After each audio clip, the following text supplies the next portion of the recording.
Wow. Hello, everybody, and Raku, everyone. So, this is. I want to say it will practically be a Zatsuran, but like, it's very focused on like this, and like maybe it'll be like collaborative. Like, if anyone wants to pitch in, I don't know. I don't know. If anyone does, I don't know. Maybe not. Probably, I don't know. But also, I do not have that much experience using the Google Google Docs instead of like Microsoft Word. So I don't know. Also, why is it in this font now? I changed that. What? That's weird. Okay. Whatever. But hello. So, I I've never done any world building thing ever before. But I always thought it'd be a cool idea since I criticize fantasy worlds a lot. I'm like, yeah, I could. No, I don't usually go like, oh, well, I could do that better. But I think it'd be cool to like make up my own. Especially since one fantasy series I like so much is Dungeon Meshi. And that's very unique in that the monsters are actually like in an ecosystem. Like that's one thing I really like about Monster Hunter. Even though a lot of this stuff doesn't really make sense. It's like, oh, why does this monster have explosive punches? The real answer is because they wanted to make a monster that has explosive punches. But the in-universe answer is, oh, it's some kind of uh like what not mushroom, what fungus, I guess it's some kind of mold. Yeah, that's what it is. It's like, oh, it's some kind of highly volatile mold that secretes basically nitroglycerin, and and the monster licks it to like prime the nitroglycerin and just punches people with like explosive mold, and that's it. It's like, all right, I guess that makes enough sense. I'm not gonna ask about the specifics, but it makes enough sense. So I think it's cool where it's not just like, oh, well, you don't. Nobody really cares how any of this works because it's fantasy. And it's like, it's magic. I don't gotta explain it. You know. So I like that. I like things like Dungeon Meshi where the monsters are like actual animals. So it's like they have a role in the ecosystem. They have to figure out a way how to eat basically every like staple fantasy monster. Like my favorite was probably how they worked in living armor and made that edible.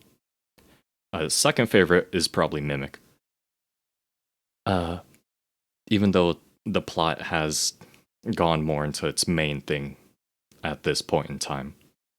But oh yeah, formatting wise, I have no idea how the hell this stuff formats because oh that's how it's just regular enter, not oh I was doing shift enter for okay. I forget how things are formatted. Okay. So food and fantasy. So basically the only things I came up with so far for this are the name and the like very groundwork of the setting. So the name, well, I'll write up the concept for it first. Let me bold this, I guess. Also, I hope this is like relatively easily visible. Actually, you know what? This works, right? Oh no, oh no, never mind. That looks really bad. Oh no, I'm sorry. Uh,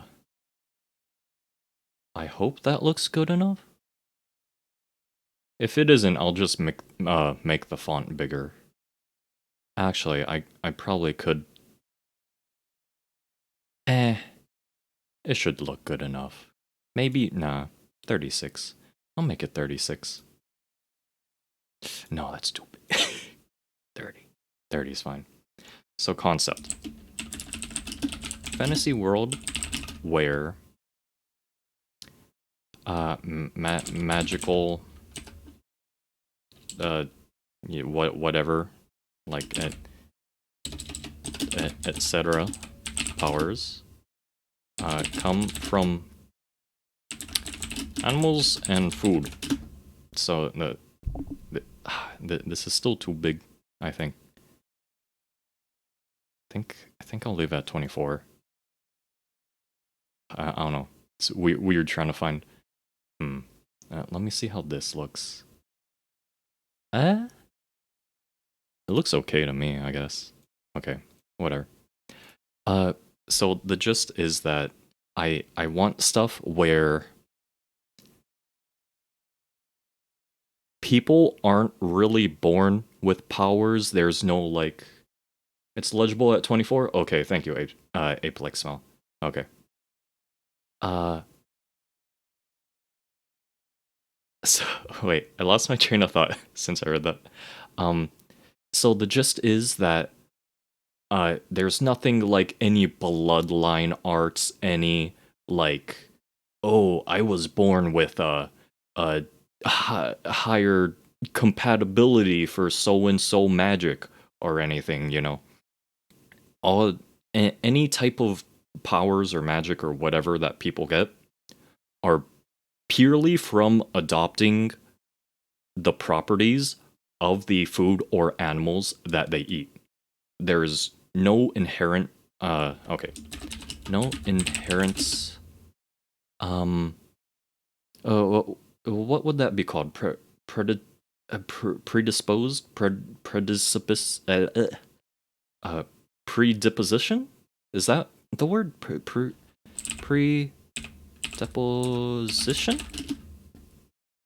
Oh, I guess that's how it's spelled, huh? Okay. No inherent, you know what? I'll say talent for certain, magical powers. So no, oh, you know what? I should make this a sub, like, bullet list. So, is this bullet? Yes. No. I want it to be that way. Like this? No. No.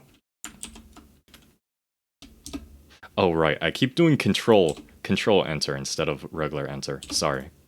That's all. So no inherent talent for magical powers. No bloodline magic or any shenanigans like that. Because honestly, in fantasy stuff, one of the things that really bugs me is like, oh man, like, I probably the easiest example to say is like Naruto. It's like, oh, his Keke Genkai or whatever, his family bloodline ninjutsu lets him use they get the Sharingan, so they get the special eyes, and only their clan gets it. Like that stuff's like okay for making like a varied like power system, but like setting wise, it always bugged me because it's like, oh yeah, only certain people have this certain thing, and you know, for no reason whatsoever, at the point in time the story takes place, it's like, oh yeah, no one has ever thought about like making this like absurd chimera monster abomination that just combines all of the bloodlines to just make like a like like a human weapon. Hey Lucianus, how's it going? I yeah, I'm doing a very different world building thing from how you usually do. So cuz I don't know. I feel like I'm starting from the very, very basics of like how shit works. Uh, I was just smack talking Naruto a little bit, a little tiny bit. Magic is pretty simple. Yeah, just I just want to make a different type of system. Oh, similar. Oh, okay. Yeah, it's very similar. I just don't want well, I just want to make a different type of system. I feel like too much. Oh, my ear just rang a little bit. I feel like too many systems have this. My. You filthy peasants! My royal family bloodline makes me more talented at so and so light magic than your filthy peasant earth magic. Yours comes from food. Oh shit, good. And mine is probably gonna be pretty different because I'm gonna base mine kind of on Eastern stuff. Like, well, I'll get into that more in a little bit. So let me see. People absorb slash adopt properties of the plants, animals they eat. So, Western Shad only. Well, I was thinking because in Western stuff, really the only stuff uh, that you get like powers from eating things are like you usually see it with like hearts, and that's it. It's like, oh, you gain the power of other people or from monsters if you consume their heart or like bathe in their blood. Meanwhile, in Eastern, I think specifically Chinese stuff, there's kind of like, oh, you eat certain kinds of like medicines or whatever to like strengthen and fortify your body or whatever. And it's like, I don't really like those kinds of settings, but I think that idea is cool. So I'm just gonna take a little bit of slice from that. But yeah. So e.g., how do you I don't know how you abbreviate that. E.g. I don't know. Yeah, organs. Yeah, usually it's like that. Is that how you write EG? Okay, I don't know. So, eating, I guess, I guess Mandragora would strengthen, uh, throat and vocal cords. Okay, grammar. Yeah. I know. Okay, you are. Okay, all right. No, not you are. So, kind of something like that. I want it to be a little bit more expansive than that, but I'll get more into it later. So, is that enough for the concept? I think. I don't know. I can always add more, but okay. So I said I planned two specific things out. One's the name. One's kind of the base for the setting.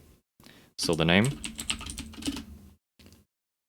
Yeah, the basis of my world is gonna be around this food stuff. I kind of just want to make a different kind of system, like different kind of magical system rather than like a full world, but I don't know exactly how to call that other than world building. But I also kind of want to make a world around it too. So I guess it is world building. I don't know. Oh, well, okay. So this is gonna sound I don't know, is it gonna sound chuny? I don't know. It's gonna sound a little weird. But the name I picked is Sagara because this is, I think, a Hindi. I think that's the Indian language. I don't know. Buddhist? No. Yeah, I'll put. Wait, is it No, it's not Buddhist. It is. Wait, I forgot the name. Whatever. I'll just say Indian. Whatever. Indian word. Okay, no, I'll put Hindi. My accuracy. You know what? I'll look it up. I'll fucking look it up. Look it up. Sanskrit. That's what the word is. Okay, Sanskrit. Sanskrit for ocean. And this comes from Kishira Sagara, which is the ocean of milk in what belief is this? I'm gonna look it up again. Right here. And okay, in Hinduism. Yes, right.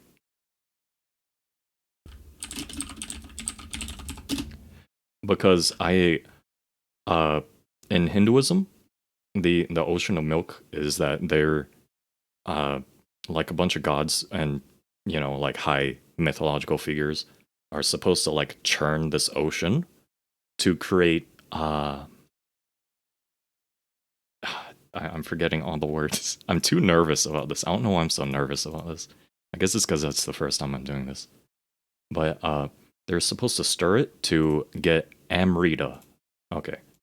And amrita is like it's similar to the like nectar of the gods from like Olympian myth. So I thought it'd be fitting to name a world around people having to like eat stuff to gain magical powers after this ocean that turns into the food of the gods. And to name it after the ocean rather than Earth, because I'm like, haha, wow. What if I named the world after the ocean instead of Earth, because Earth is named Earth? Wouldn't that be funny? Wow. Okay, that's it. Whatever. Why am I so nervous about this?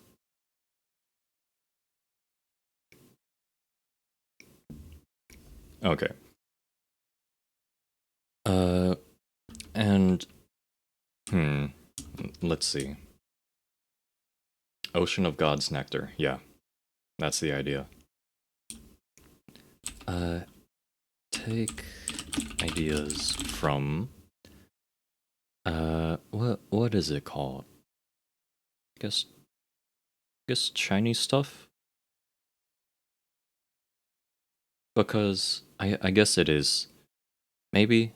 Well, that's what I had specifically in my mind. Chinese myth where people just magical pills, plants to gain I don't know, powers and divinity. Like what? There in China there's the peaches of immortality, like that. Oh, don't tell me to capitalize chat. Fine.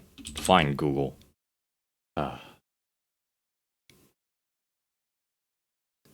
So that's basically all I came up with from the start. So, and I'm not exactly sure where to go from here. So, exactly how would this work? So...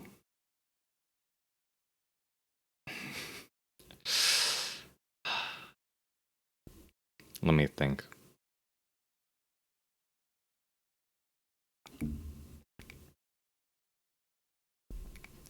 So... what gives the food these properties? Exactly. Okay, that's what needs to be answered first then.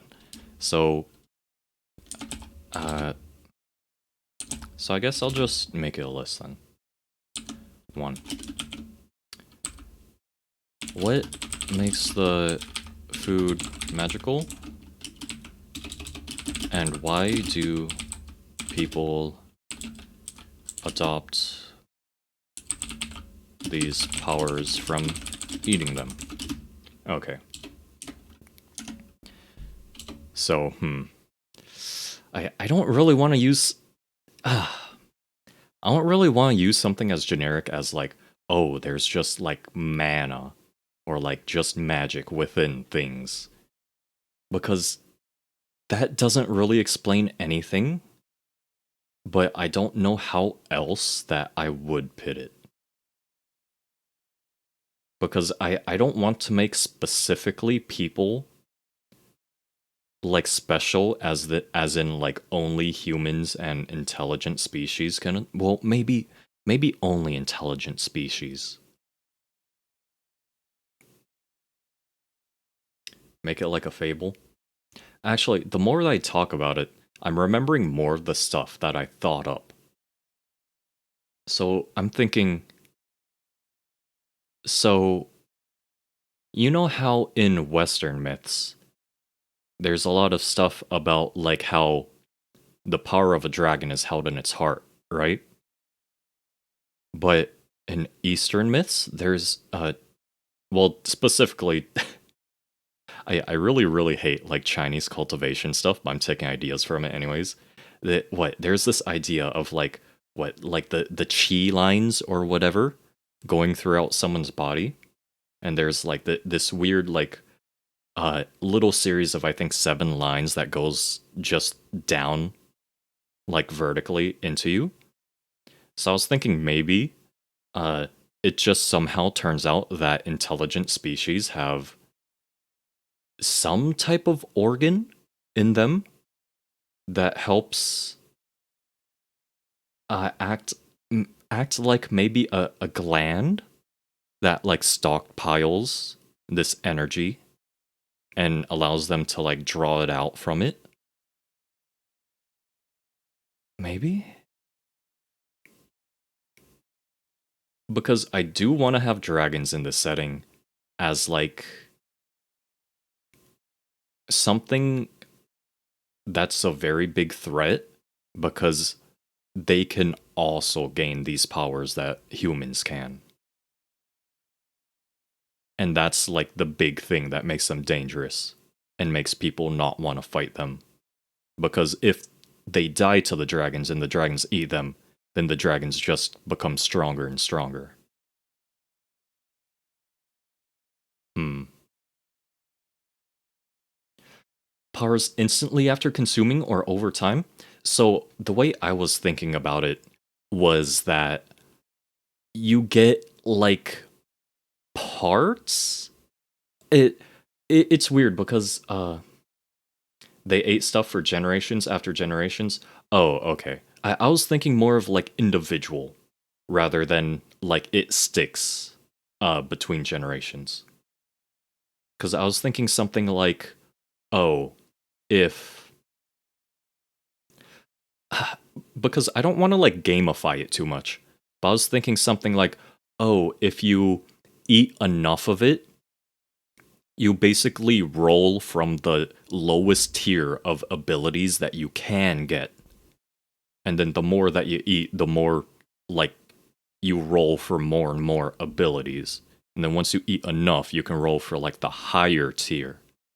So if someone dedicates their life to eating a whole shit ton, then they can get like every single ability that this one thing has. A percent chance and only certain groups can tap into the powers. That's super cultivationish. I think so. I I'm not sure. I shit on cultivation novels more than I read them because they're so generic. Like because none of them tap into like these interesting power systems.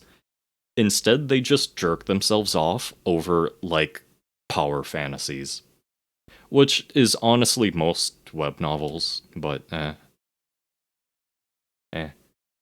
But yeah, I guess I'm gonna be honest. In Chinese cultivation stuff, I don't really know how they get powers from eating the food. I thought it's just generic, like, oh, I eat this thing and it makes my power level go up. Like, I don't know. Yeah, it's super, super annoying. Like it feels like just vomit on paper, basically. So let me think.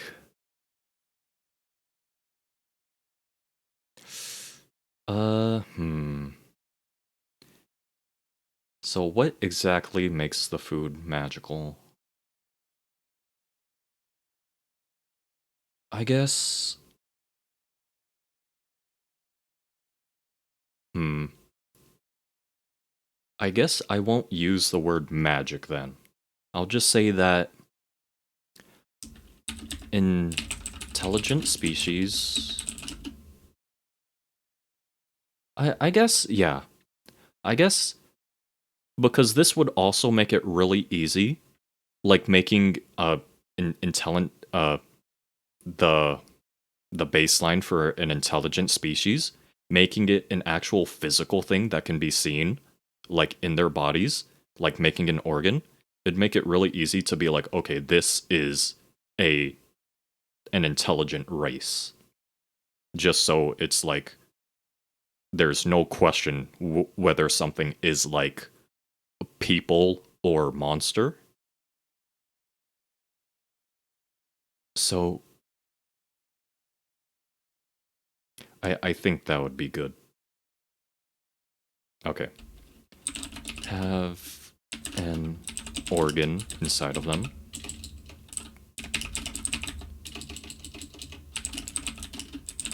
That, hmm.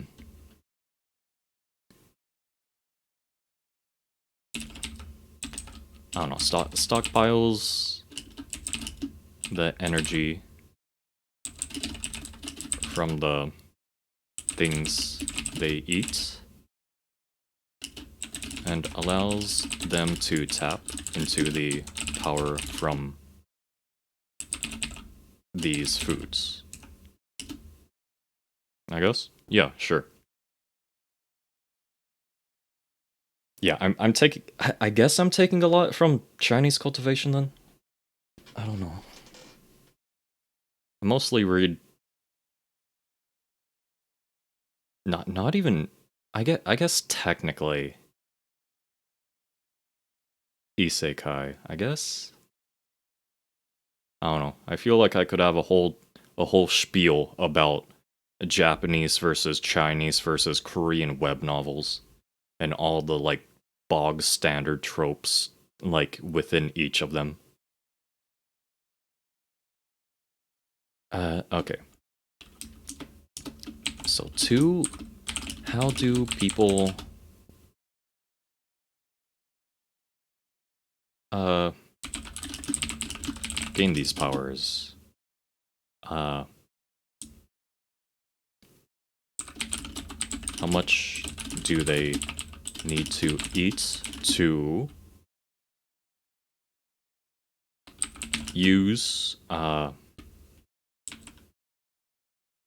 power? I guess a power. Use any.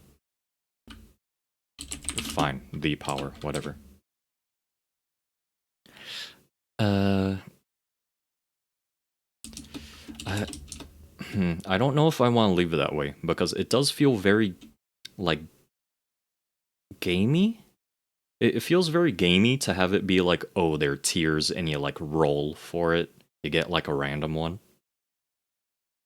But I really don't want there to be like a specific way outside of eating a lot of that specific body part or like of an animal. It's like, oh, if you eat a lot of a vulture stomach, you'll get an extremely strong stomach.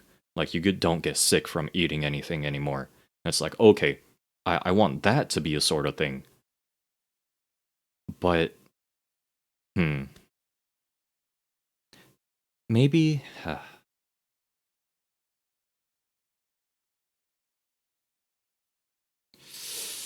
hmm,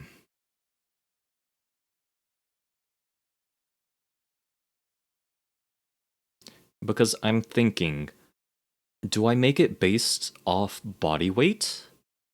Do I make it based on like, oh, you have to eat one of like these organisms to like roll for a power, or do you have to like maybe eat your entire body weight of that specific thing to get all the powers?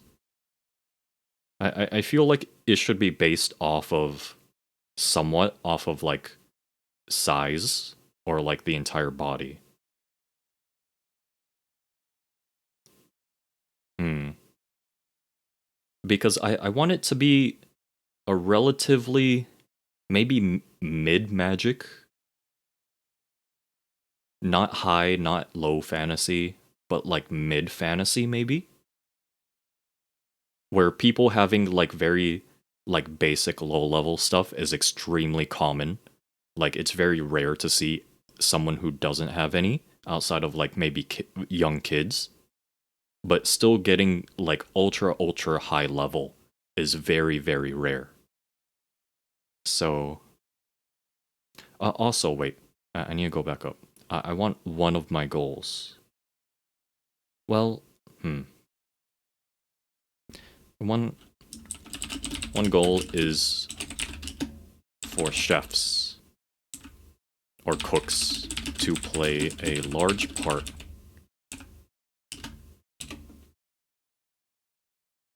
because well, one of the ideas I had was that hmm chefs, like the ones that are the only ones that are actually respected, well, I guess there's two types of chefs then. There's gourmet chefs, which are like normal chefs, like they cook to make food taste good. And then there's I guess hunter chefs, where they hunt everything they eat, they hunt themselves, and they know how to like butcher and prepare everything.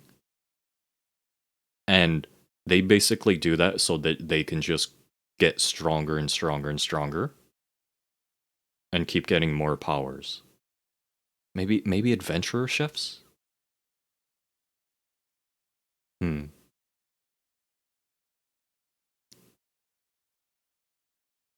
I don't know what to call them. Oh well. Let me hmm. Want okay. I'll just keep writing. Want you know what? Adventure chefs who hunt everything they eat to continuously get stronger and stronger. That's one thing I want. Okay. Um. Hmm.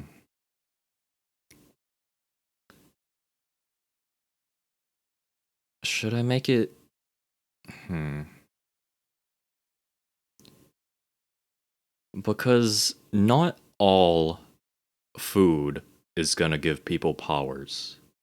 I want it to only be specifically like a special type of plants and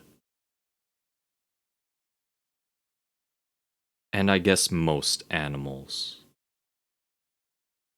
So like normal things like lettuce and radish wouldn't give you anything if you eat it your entire life. But I want um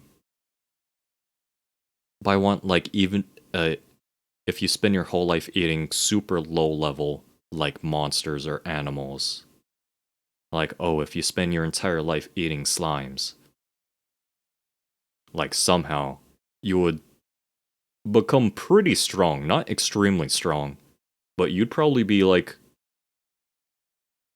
one of, if not the strongest person in your town, just because you'd be able to like control less elasticity and everything.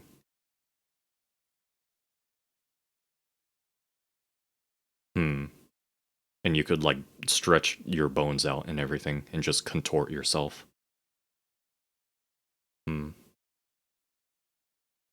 So much, how much is something you gotta eat? I'm still trying to think. I'm trying to decide if it should be based on you, the person who's eating it, body weight, or the like organism's body weight. Because I want it to be like a mid fantasy setting where most people have at least some level of powers.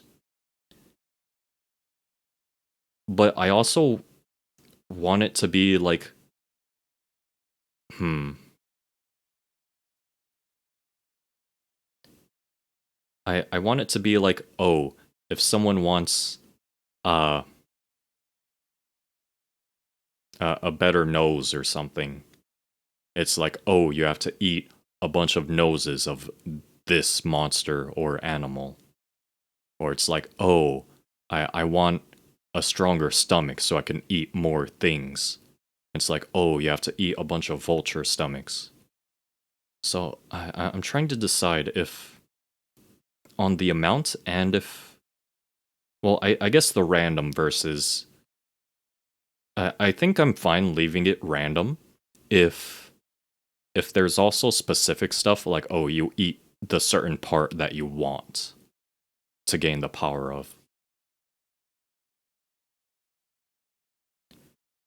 Hmm. Because I kind of want it to be if you eat like one thing, like the entirety of one thing, you get one power, like guaranteed.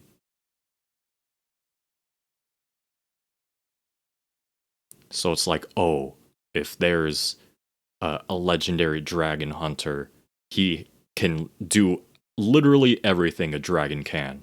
And that's both why he's so effective against dragons and also serves a testament to how many dragons he's killed.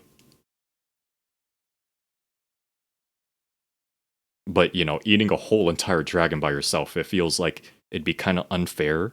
Just, oh, you know what? Maybe I'll do it either one whole organism you eat to like gain a power, or your entire body weight, whichever is less. I think I could. I think I could make that work somehow. How would I explain that though? Like, hmm, that makes sense. Yeah, I'm just thinking of how to explain it. Like,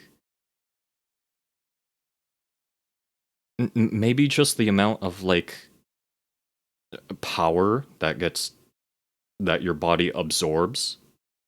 Like, if you eat the entirety of one thing, like you're getting something, but you don't know what. But if you ate, like, say, your entire body weight of a dragon's throat, you get fire breath, like guaranteed. Okay, I think, yeah, that makes sense. I just don't know how to word it exactly. Okay, so, uh, so people either gain a random uh, trait slash power, I guess, uh, from something that they eat, or they uh, can specifically aim for, well, aim for a specific power by eating that body part. And then uh, random powers are gained by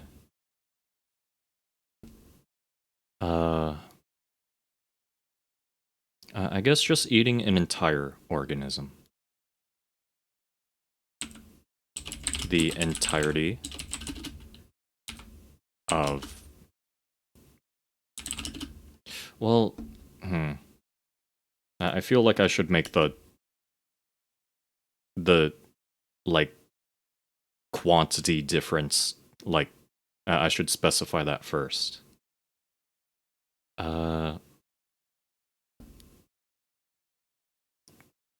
Okay. Do I put that before or whatever? So people eat either one entire organism or their body weights of an organism. Whichever is less, lower, lighter. Wait, lower or lighter? Wait, now I'm thinking, should I make it based off space or mass? Like heaviness versus volume. Weight versus volume, rather. Because... No, their body weight. It's body weight, so it has to be... It has to be weight, duh. I don't know why. I don't know why I was thinking that. Yeah, because I was thinking, what if there are things that are like extremely big but extremely light? Lighter. But I'll just come back to that if it becomes a problem, which probably won't go far enough to become a problem yet. Yeah, volume, as in like cubic feet, cubic meters, like how large something is. People either eat one organism, okay, whichever is lighter, to gain a skill. Yeah, no, not volume, because I already specified body weight. Yeah. Yeah, that's why I said it had to be lighter, because I realized that I already specified body weight. Random powers are gained by eating the entirety of one... I guess organism? Specific powers are gained by eating your body weights of that... eating your body weight in... Wait. Oh god, I'm so bad with English. I don't know how to word this. Specific powers are gained by eating your body weight of that organ? Eating your... Wait, what? Whatever. I don't know. Sure. Thanks, Google. I don't know. Of that organ or body part.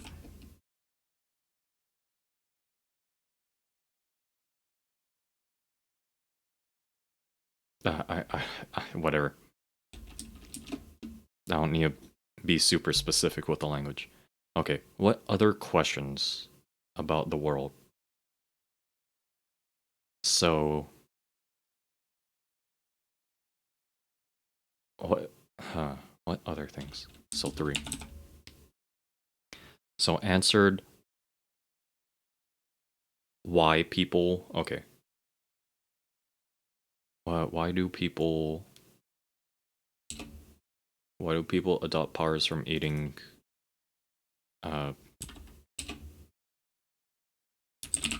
these things? Okay. And how do people gain these powers, and how much do they need to eat to use the powers? Okay. 3, Hmm. Are there any?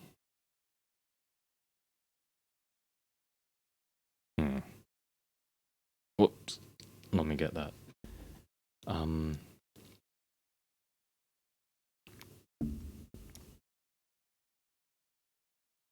I feel like I have to address cannibalism somewhere,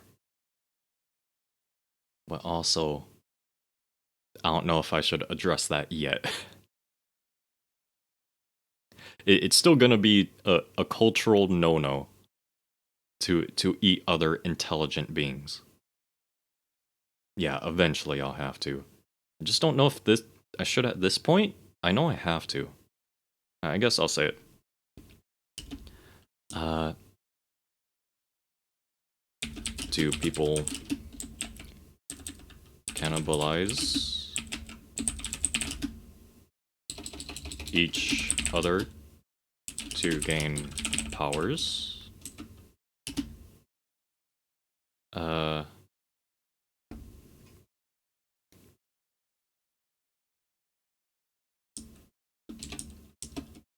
I'm thinking.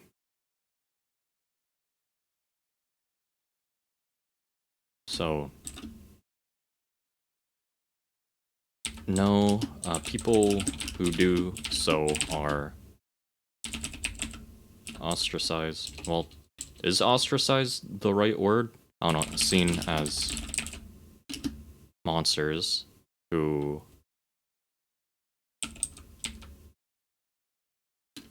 pit their own strength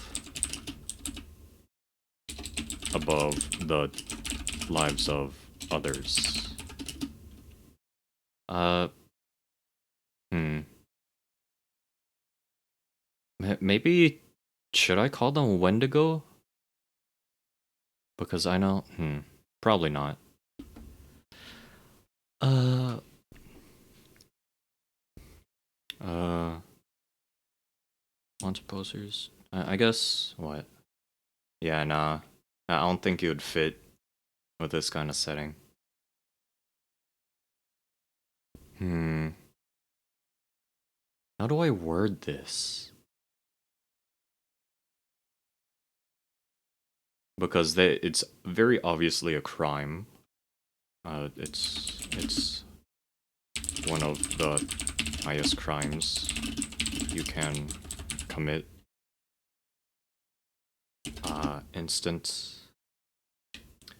Do they need a name besides cannibals? Probably not. I was just thinking, like, should I name them that? Yeah, just a taboo, just a crime. Uh, uh, because I want the power dynamic of this kind of world to be like, oh, the vast majority of people only have very, very low level powers because they eat just normal crops and like normal animals. They don't eat things that have enough, they're charged with like enough special abilities or whatever. Or maybe I should have everything have it. It's like, oh, a guy who eats a lot of cow throughout his entire life gets like a really strong jaw. Maybe. People who eat. Well, I wonder. Maybe I should just have it like that. And then there's kind of like the people in the army are the ones who are fed like a special regimen of food. Produces milk too. Hey, that's a different kind of. I don't want to get too deep into that. Oh, maybe actually, maybe unironically, maybe there would be like special. Wait a second. I feel like I'm getting too far ahead of myself, but I'm thinking maybe there would be like specific wet nurses that people like try to get because they ate like so much cow throughout their life that they're known for like is that weird? I'll shut up about that now. Okay, just put it on the side to think about. Um, okay, I think I'll make it so everything does give you some stuff, but it's just that normal, quote unquote, like mundane foods will only give you very, like, the average person doesn't get much anything at all. Dabbling into your ideas. Maybe a little bit. Maybe I might be diving into your mind and stealing it right from there. Maybe. Um, yeah, I think I'll make it so that everything gives you abilities when you eat them. Yeah. And it's just like, uh, because Eastern Chinese kind of stuff is very like, oh, you have to, uh, plants too now? I think so. Because Eastern kind of stuff is very like, oh, your whatever is off balance. Your body is too cold. You need some ginger or something like that. Like that's how they like treat the body, you know? So I'm thinking probably just everything, just on very low levels. And like mostly for, I guess, medicinal purposes. Medicinal slash nutritional purposes. Yeah. So I guess I'll put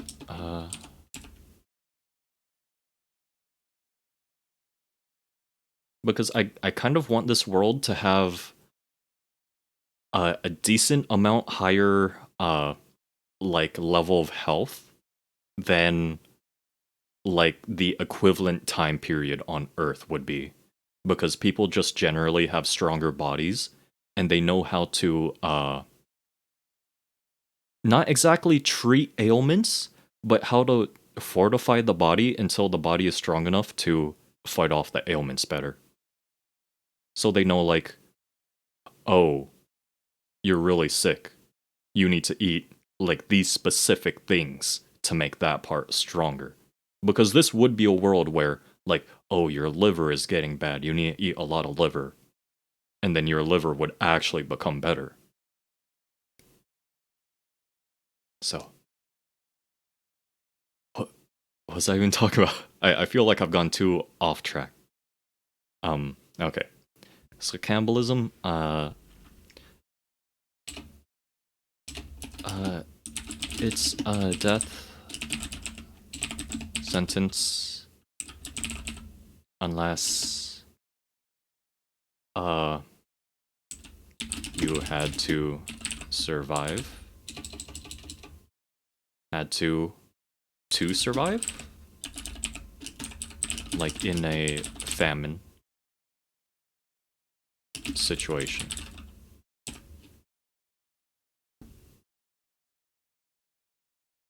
I guess just had to, I don't know, whatever.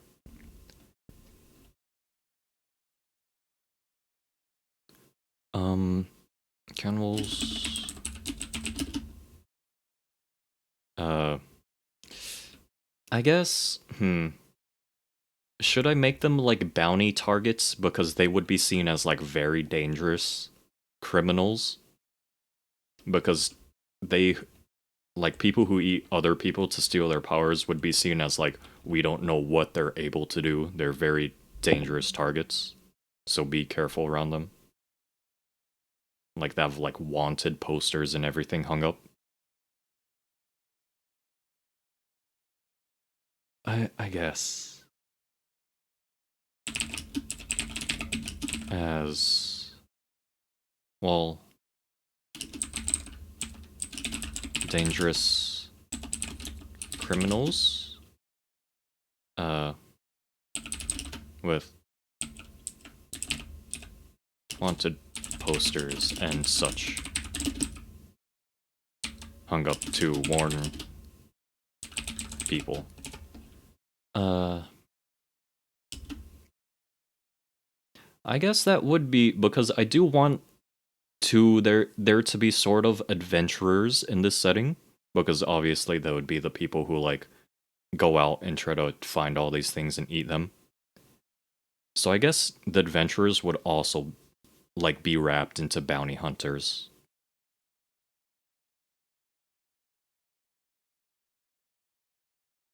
who would hunt down cannibals and things like that. Although I don't plan on cannibals being like super super common. I guess I don't know.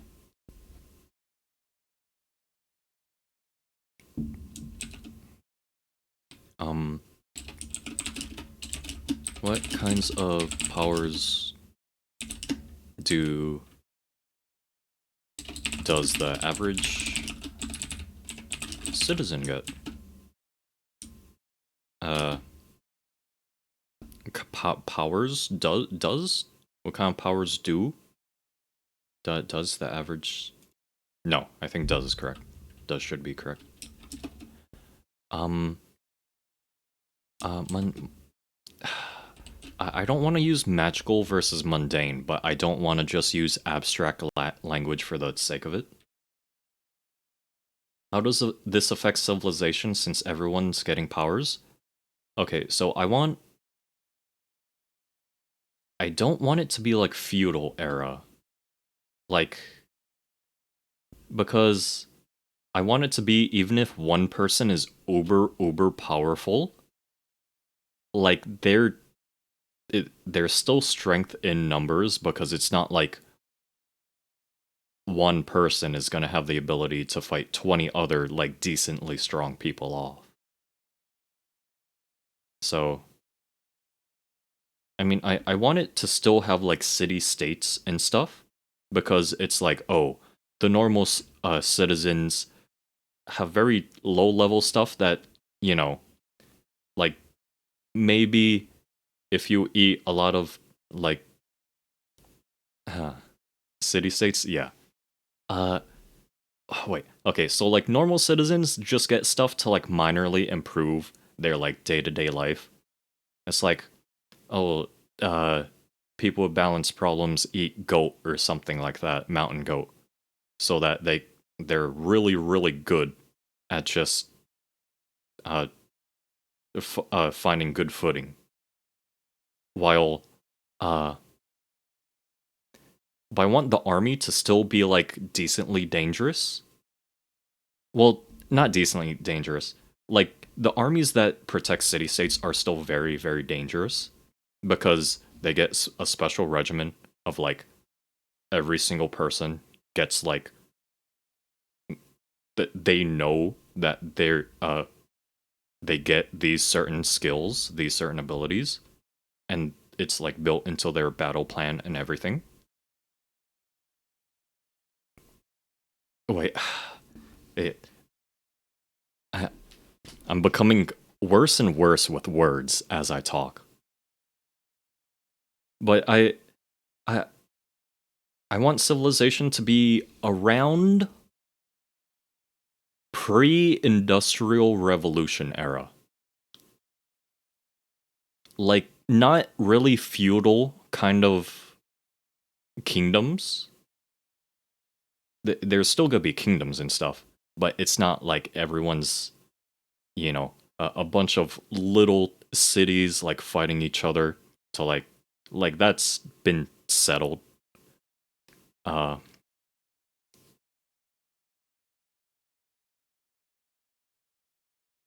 I guess whatever. I feel like I'm gonna keep talking in circles. Whatever. Okay. Uh, they mostly get pre-industrial era. Yeah, I'm thinking maybe like very very few places have like guilds and stuff, star law machinery. Yeah. I was thinking maybe like a couple cities around, like only very few, like a handful of cities are at like steam power levels of technology. While while a good amount of cities have like hmm hmm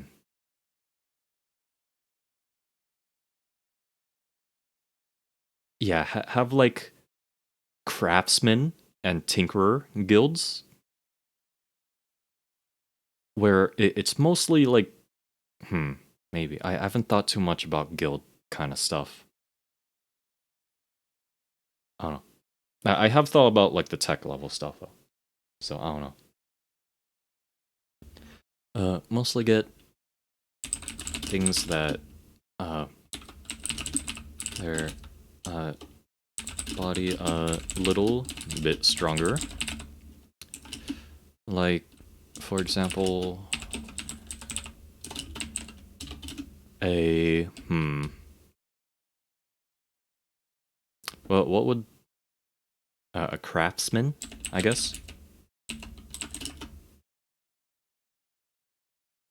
uh, would eat a, I guess, beef heavy diet.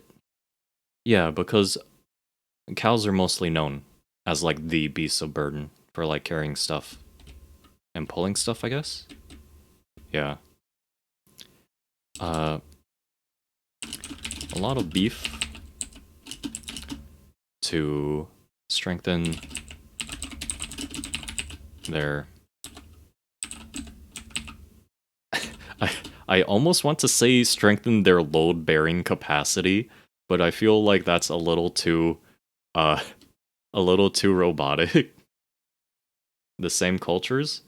I'm thinking of like the average city state in like a in like a kind of plains or hilly area. I because I'm thinking of like coastline villages are gonna be very different. Yeah, of course not every place. Yeah, of course. I'm thinking of like a hilly slash plain kind of area. Now, I'm thinking specifically, I'm gonna have like fishing villages be extremely different because most of their pastoralist societies. I I guess so. I think so because uh, hmm because I'm thinking like not it's not gonna be like main diet kind of thing, but instead it's going to be like if you have certain professions, you're going to try to eat more of a specific type of food so that you get the traits of that. Like in hopes of like, oh my back's been kind of stiff at work last couple of days. I feel like I should eat a lot more beef this upcoming month in hopes of like strengthening my back. That kind of thing. Instead of like everyone eats a lot of beef.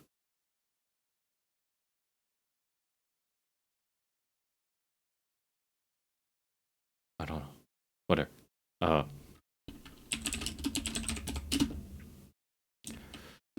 um wait. Uh how do people I guess this is a question. How do people handle uh, like one extremely strong individual?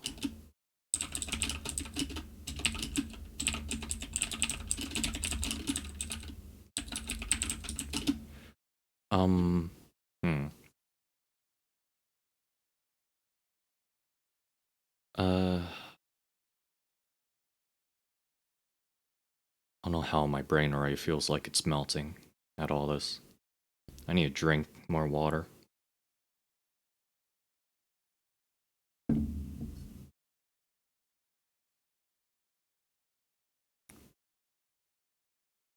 Hmm. Okay.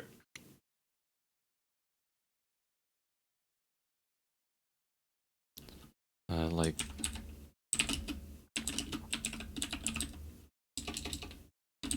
adventure adventure Oh yeah, I did already spell it. I tried to spell adventurer. Okay. Uh, old adventurer who has eaten tons of extremely rare. extremely high quality. Well, I don't know, whatever. Foods. Um, armies in city-states would be able to handle them, I guess. What's rare and high quality? Yeah, I'm just thinking like like things where it's like I'm so bad with words. Uh I'm thinking maybe stuff uh like extremely powerful like battle abilities that you would get from eating like these certain things.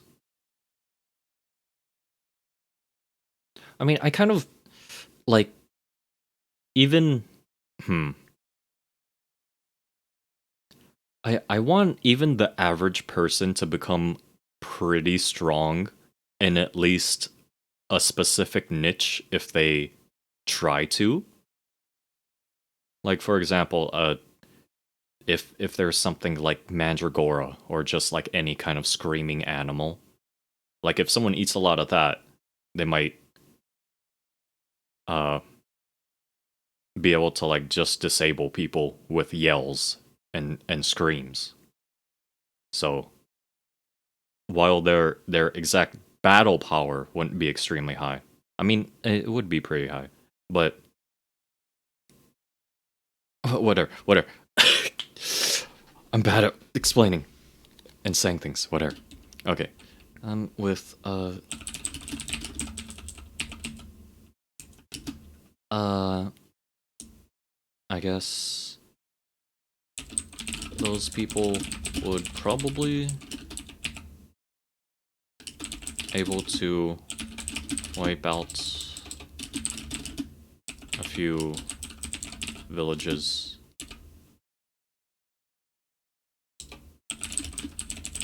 With a little resistance, though.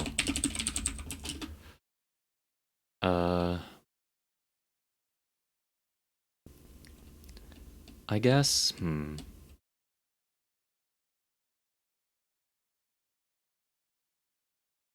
How, hmm. Because I'm thinking that people who are that high level who become like criminals who want to like destroy a lot of cities and stuff, they probably wouldn't have an easy time finding allies of a similar like level of strength because they just wouldn't be able to trust each other. But I don't know how to like put that down without it rambling and sounding like just a ton of stuff.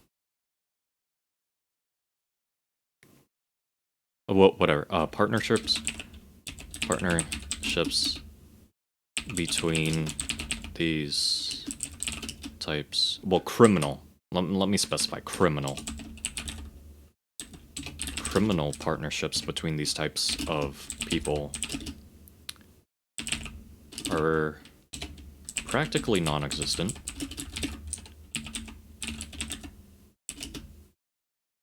Existence? Is that not how you spell it? Non-existent?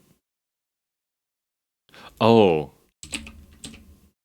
I was I was spelling it like extant, like something that's alive, like the opposite of extinct. Okay. Uh, non-existent because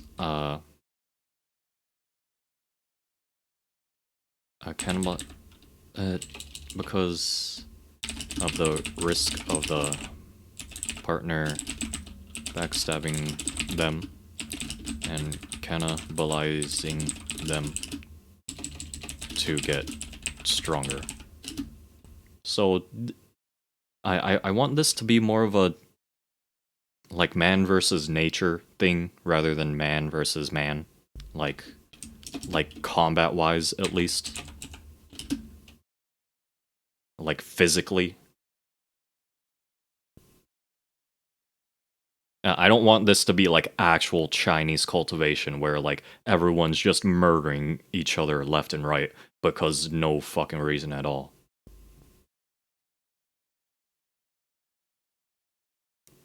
How dare you bump into me, plebeian? Don't you know that I'm the sky rank prodigy of so and so clan?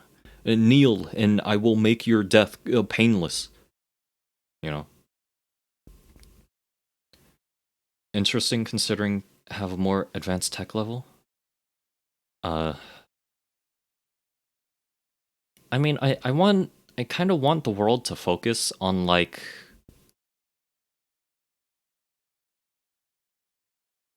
people exploring and trying to get powers, because it'd be kind of dumb to make a system where people have to like go out and like get things and eat them, but then the conflict is like more between people rather than people trying to collect those things.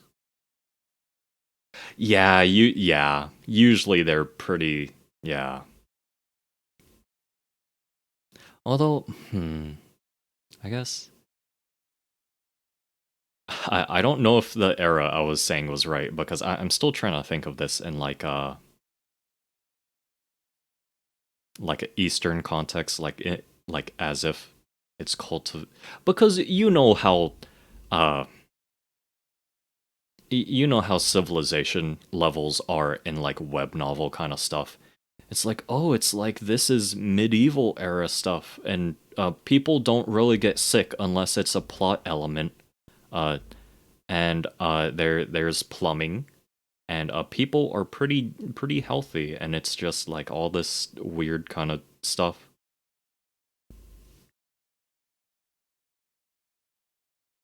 So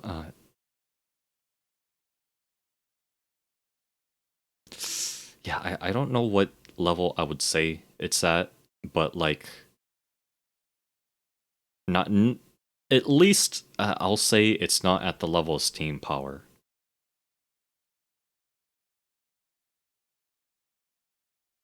I guess I don't know. Whatever. 6. What was I gonna say for 6? Another question. Cop out, but certain cities did get pretty close to that IRL. Oh, okay. I don't know. Because yeah, because I don't know. Stuff's weird. Stuff gets really weird. Yeah, it's yeah, that is true. Hmm.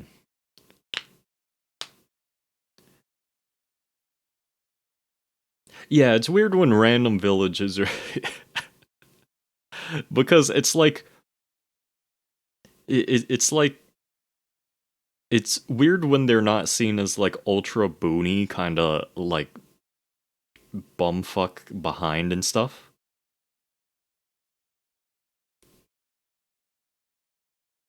What am I even thinking? My mind is going everywhere. Okay. So, what what other questions would there be? Um,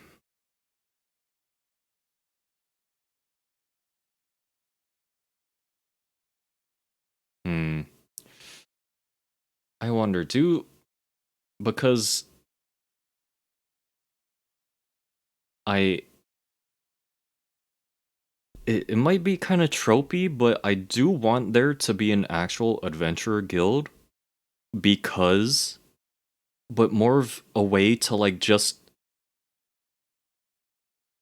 like make sure everyone who goes out of their way to get like combat kind of abilities are like checked and on a list for like the local city state and government, because I'm imagining that they want, like names of the people who are like the closest in strength to the military, to the local military. So I guess the adventurers would be a hybrid of like, classical adventurers and I guess kind of mercenaries. They would be hired by city states in a pinch, like if they need help. And also bounty hunters.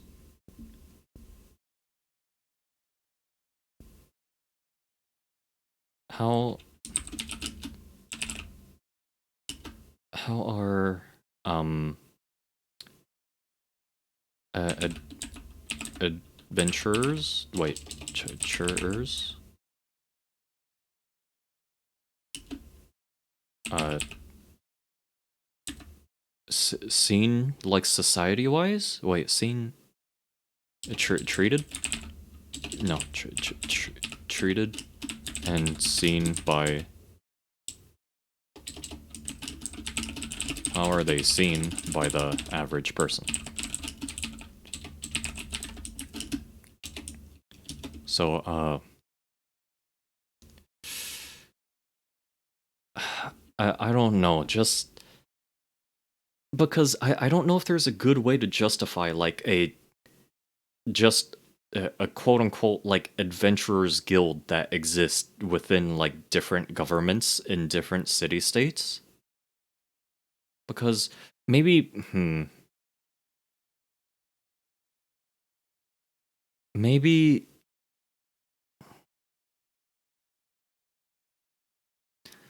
I'm trying to think. Since this is post feudal, maybe I'm thinking up some backstory right now. Maybe maybe the reason it's post feudal is that because in large scale wars there would be people.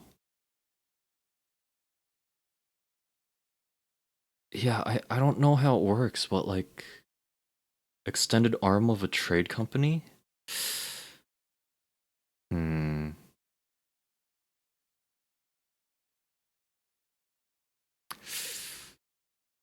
I think that would work. Hey Shady, I don't know. Uh peeking in. Hmm. Maybe I think that would work because extended arm of a trade company. Because then they would be able to like do escorts for people. Then they'd be able to go out and like collect things. But they'd still be able to like do their own actions enough as long as they like bring back enough things. Yeah, it has to be something very neutral.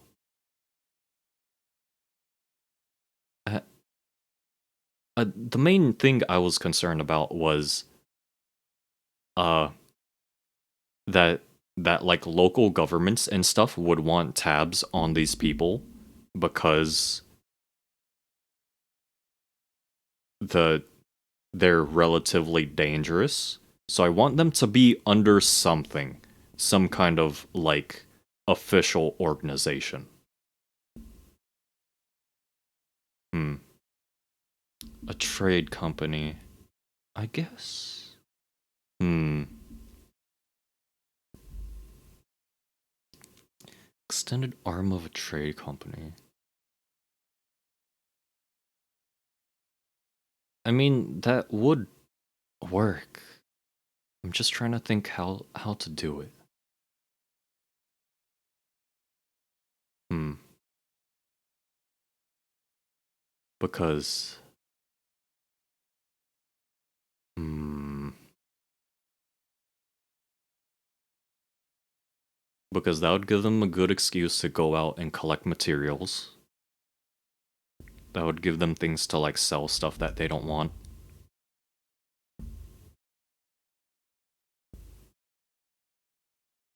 Yeah, and it would make sense for them to escort people because they would act as guards for like merchants and things like that. because otherwise the only people that are around that level of strength would be army, and the army, like the local city-state army, wouldn't be sending their soldiers out to do that kind of stuff. So yeah, I think a merchant or trade organization would probably be it. Okay, yeah. Um, Insurers, parts of uh I guess I have to sign up. Register? Register. I have to register under a, I guess, trade. Wait. What were the other words that I was just using? Merchant guild? Trade company? Yeah. Register and I. What? Yeah, whatever. Under a trade company. Local governments. You gotta sleep? Alright. Yeah, no problem, man. Yeah, if I got any, if I'm like really stuck on stuff, I'll probably be like, hey man, what do you think about this? Yeah. Alright. See you later, man. God, I'm stretching now. Alright. Local governments require this because adventurers are relatively dangerous. So they want adventurers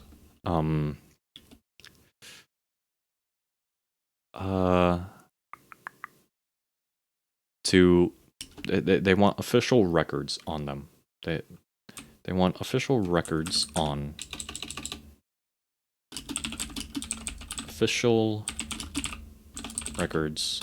adventurers to keep track of them. Alright. Also, Shady, welcome. I've been writing all this stuff about a fantasy world where people get powers by eating stuff instead of just like, oh, I learn magic.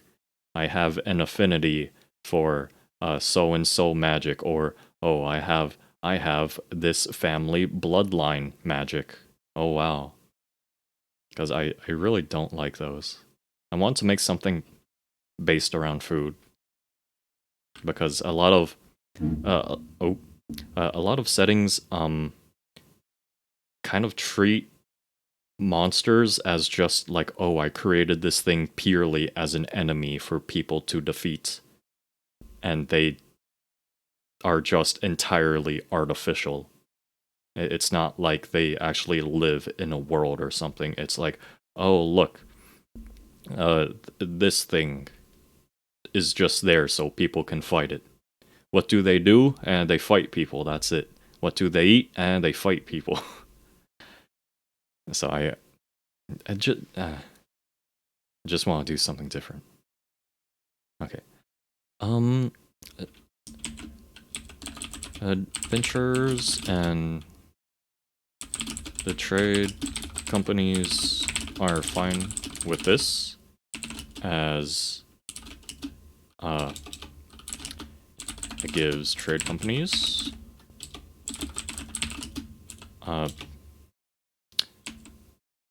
a good supply. Is that a good way to refer to people? A good supply of bodyguards? Is that? I don't know if that's a proper way to refer to people. Trade companies, I'll just say a supply. I'll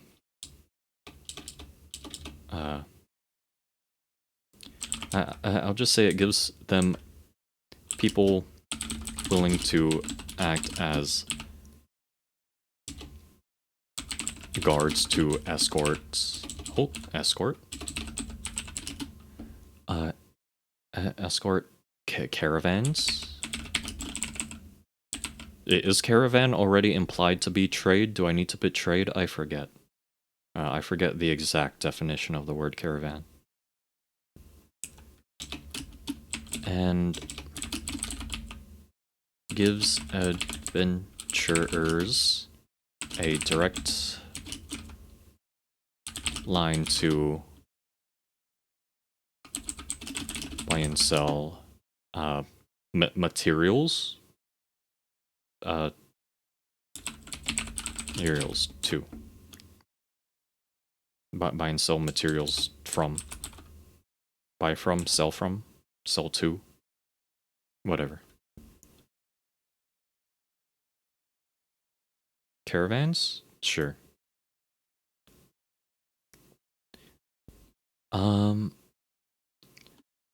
Local people see them as, I guess, bodyguards?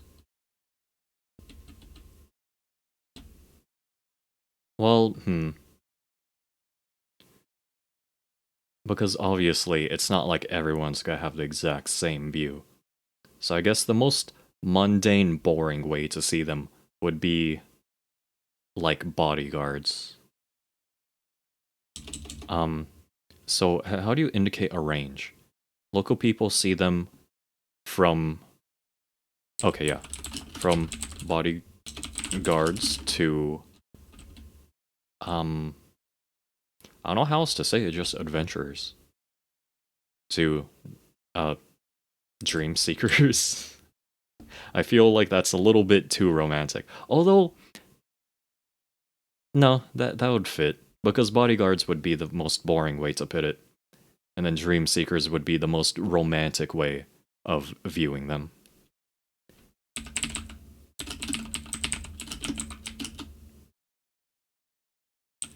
Who want to, I guess,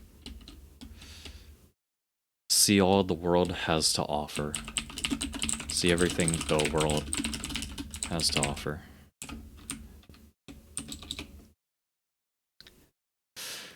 Okay.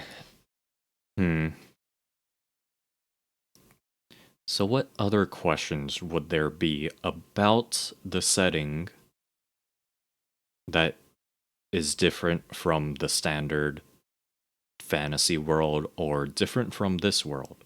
So, let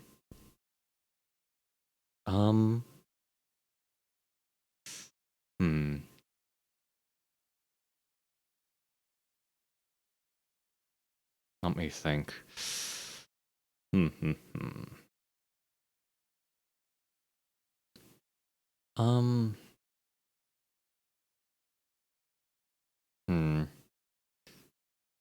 What? Why would people become adventurers? I guess. Would people adventurers? I guess. Okay. Anybody that wants to is willing to risk to take the risk to see more of the world.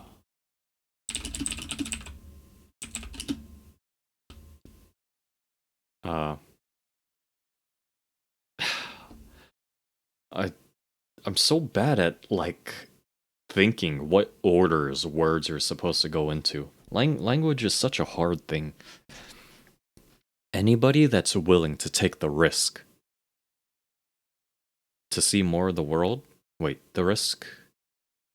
The risk. I need to say what the risk is.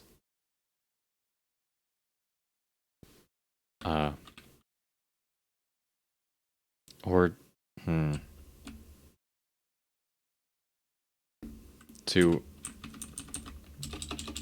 to risk their body. Risk their, I guess, safety? Safety to see more of the world. Anybody that's willing to do that um is at least tempted. So how do I say that? Eh, hmm.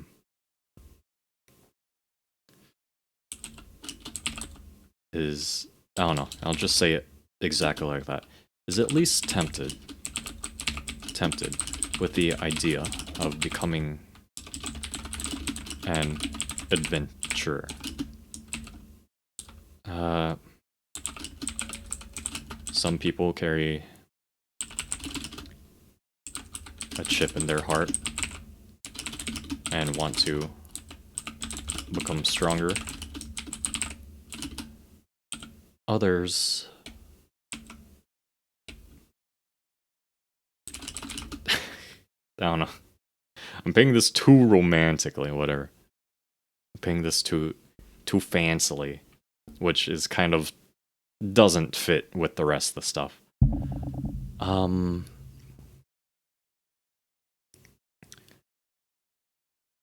local average. Okay, I'll say the average person instead of local people. Sees them as anything from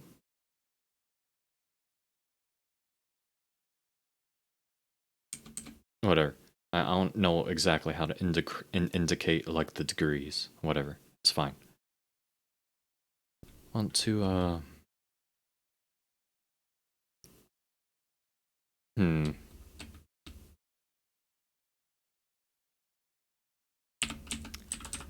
Explore, and some just want to document. These are going to be the meta gamers of adventurers. Some people just want to document and find out some really broken combinations. It's like, oh man, what if you got the claws from this animal with stretchy limbs from this thing, and you got a venomous injection that you could use on your claws from this thing. So you'd be able to, like, without any weapons, just barehanded, you'd be able to like stretch out your arm like 10 feet and just paralyze something like nearly instantly. Like you'll have the metagamers. uh those kind of people want to document uh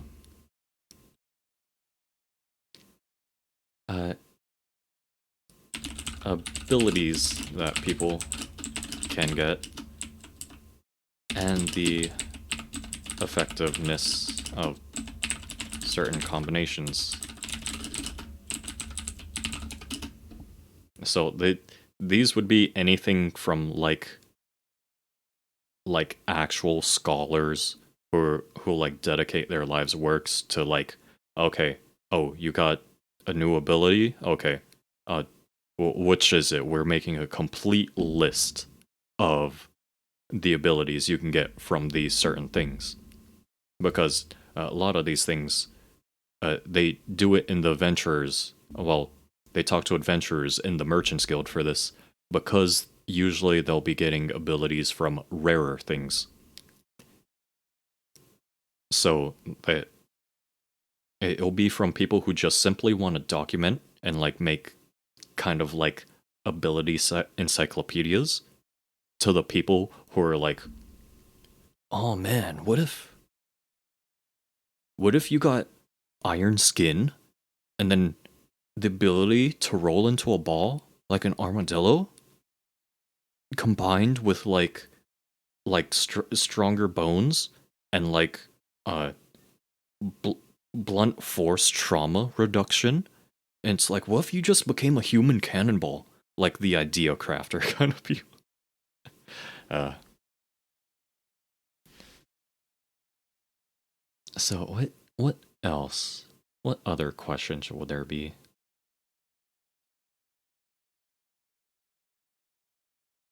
Hmm. So what other questions would people have about how this is different from standard fantasy fare and different from Earth? Hmm. I guess.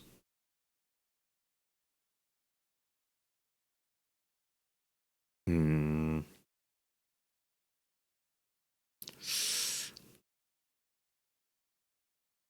Hmm. I guess are humans the only intelligent species? I guess.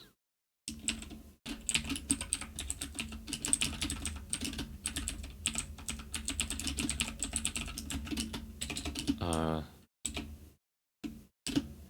how are other intelligent species treated? Okay. Um, I don't really want to make any specifics or names, but I do want there to specifically be dragons, since this is uh heavily based on Chinese kind of cultivation stuff. So I'll just say no. Uh, any. There are multiple other. Wait, did I already answer that with the intelligent species have that organ inside of them? Okay. Other.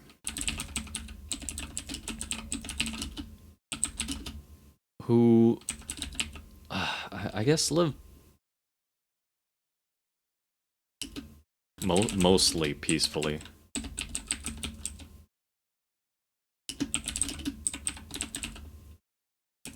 Uh, I guess this will be more of a regional kind of thing, where like a lot of the other intelligent species developed independently from humans.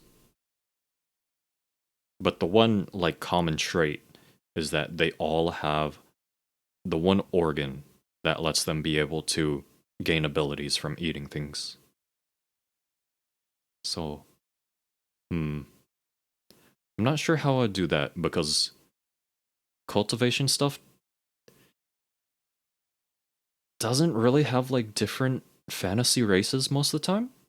It's mostly just like, oh, if an animal gets enough whatever power, they gain intelligence and they can speak and stuff like that.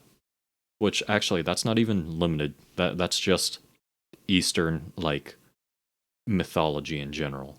Like if something becomes magical enough, they can talk like humans and things like that. Hmm. I really. Hmm. I don't know. I'll think about that later. Whatever. I'll just say that they mostly live uh separated from humans in different areas. Um,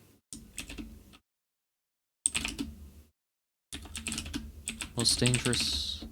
Oh man, I feel like I have to scroll back through chat and look at more ideas. Hmm. All right. Uh. Oh yeah, yeah. Right. I have to talk about health. Right. I should put that down really quick. Uh.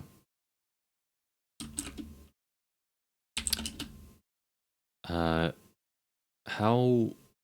What is the level? How healthy? Yeah. How healthy are people in this world? Eating. Uh, e eating a lot of strange things to gain powers sounds dangerous.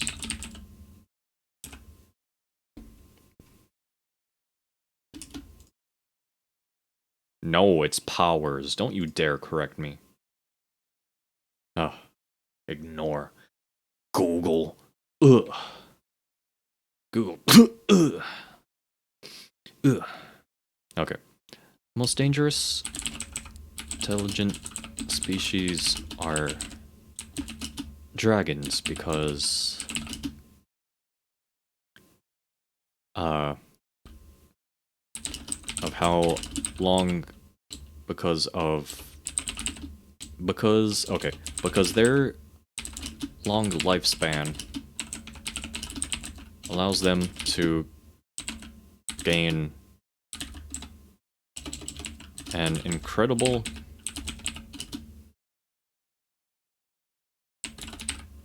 scope, an incredible scope of powerful abilities,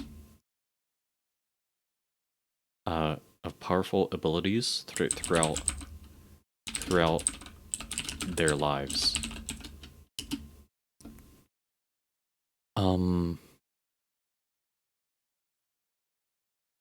Hmm. Should I make there be like a kind of unspoken truce between like other intelligent species and dragons, where it's like we don't mess with you and you don't murder us, basically. Uh I'll just leave it like that for now. Hmm.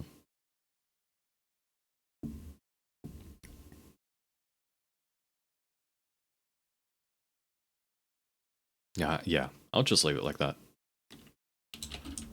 Um so I'll say thing medical. Well, I'll say no, the medical level is different. I can't say it's lower than Earth because they just have access to different things. So, hmm, maybe,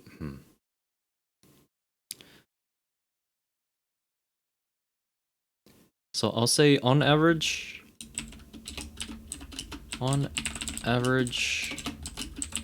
people are pretty healthy. Um, uh, life-threatening diseases are incredibly rare and are uh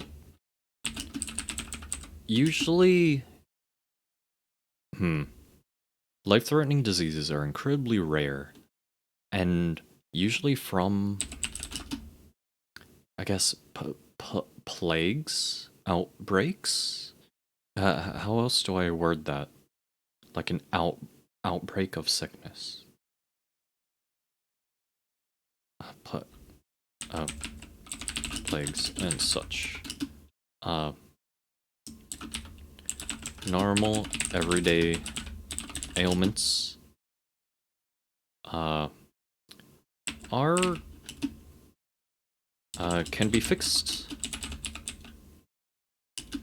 uh, very easily by uh, eating certain foods to strengthen the body or the body part that is a ailed. No, I already used the word ailment. That is weak. That is injured.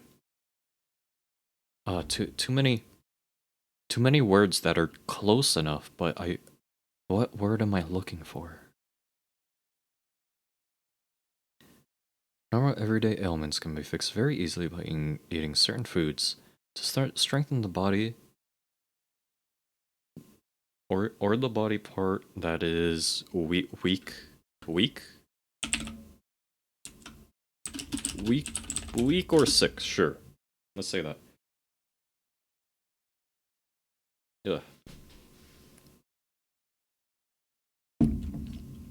Oh, I really just said can fixed instead of can be fixed. Okay. Um. I'll say that adventurers Aspiring adventurers usually, well, I won't say usually, because this will be like an unofficial requirement. I'll say that aspiring adventurers eat, um, we usually eat the stomachs of like the local. What are these called? Detrivores? Organisms that mostly feed on dead things and dead flesh. Is that? I'm thinking of things like vultures. Is that what's called? Let me look that up really quick. Um, wait. Okay, is it detrivore? Detrivore. Uh, are heterotroph? What? An organism that doesn't. Oh, so animal basically. Okay. By consuming detritus, decomposing plant and animal parts. Okay, yeah, detrivores. Okay. So usually eat. Oh wait, I collapse that, and that's too small now. Local detrivores to what? De, wait, detritivore? Wait, what? I swear, I spelled it right when it what? Oh, it is detrito. Oh, okay, never mind. Detritivores, not detrivores. Okay, detritivores to uh strengthen their stomachs.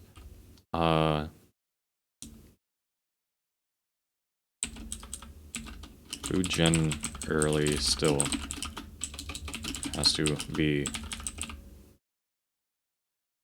cooked, I guess. This is one thing. I do want this world to have people have to cook their dishes, obviously.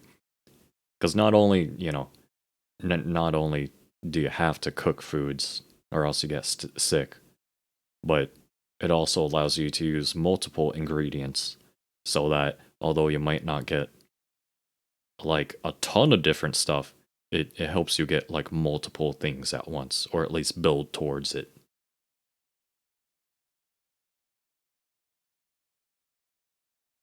Hmm. Generally still has to be cooked. Uh unless I'll say unless um well no. I'll just say generally still has to be cooked.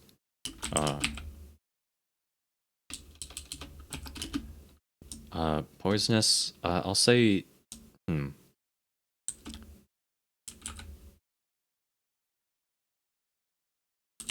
Poisonous foods can be eaten by either neutralizing the poison with another in wait, okay. Can be eaten by either neutralizing the poison with another ingredient or using like certain processes like how fermentation kills I think poisons in most foods or by I guess just gaining the it's not anti-venom, the immunity, gaining immunity by eating enough of something that eats that food. So,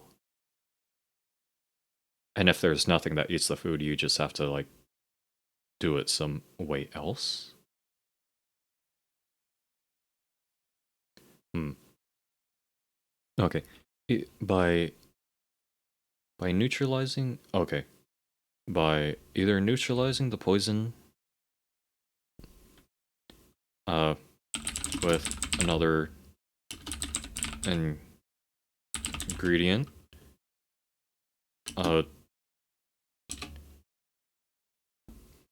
Okay. I'll leave out either so I don't close myself off.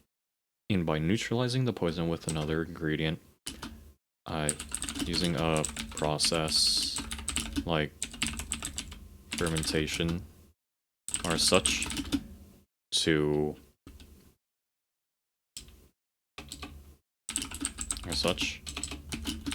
or by I've been very inconsistent with my language of like, oh, power versus ability. I don't think I've used skill though. I think I've avoided using skill.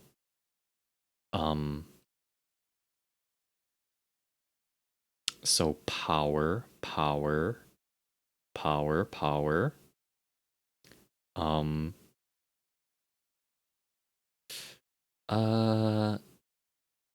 Ability. Ability. Oh, so I started using abilities down here. Okay, I'll just say gaining immunity from, well, as an ability from a predator of that food. Okay.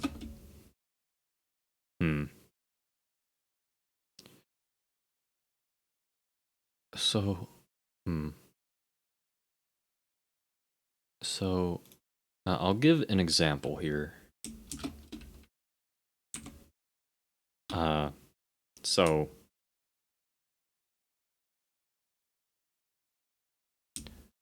bad liver or over drinking problems. I'll just put drinking problems, not over drinking. Drinking problems be fixed by eating enough liver. So I'll say, for example, a bad, sure, whatever. I'm very bad with words. Okay. Eating enough liver to strengthen your own. Alright. So what other questions would there be?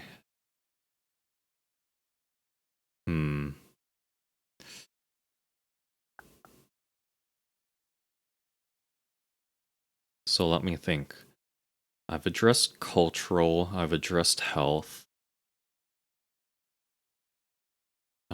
Cultural / society, I've addressed health.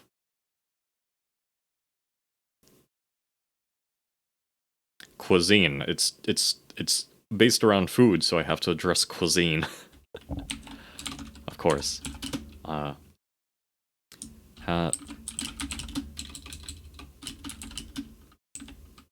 How is cuisine seen in this world?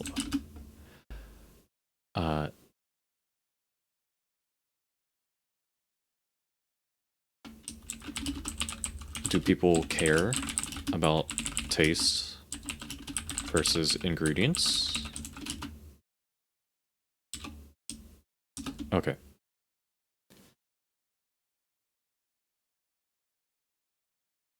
So,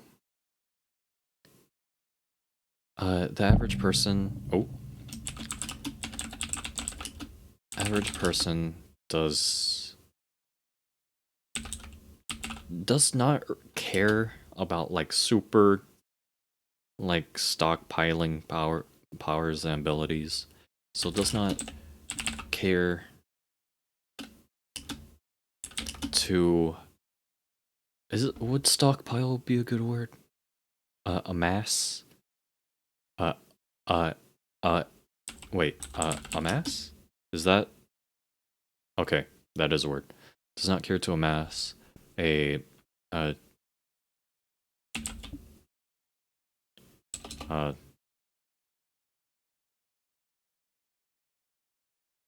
just how do I word this? Like a bunch of strong abilities. Average person doesn't care to amass large number of strong abilities. So, they mostly care about taste. Of course, there are cases of medicinal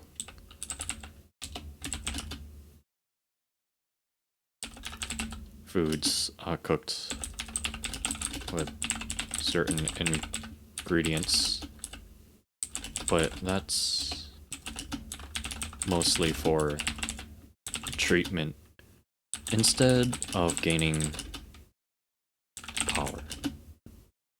I need more power. How would Virgil fare in this world?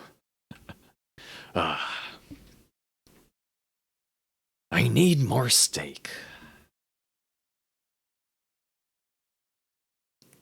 Maybe Dante was right about pizza.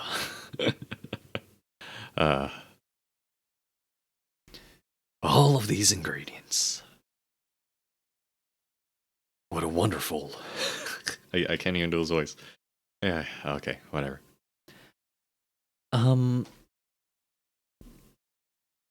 Okay, so cuisine, the average person, the average non-combatant. I will say that.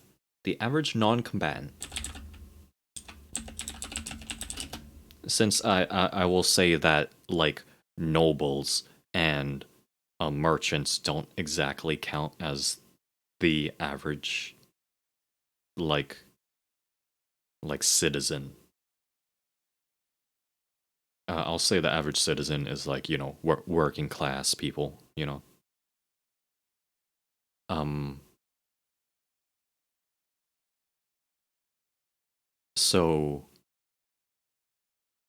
this is how I will finally get to chefs. Okay. So adventurers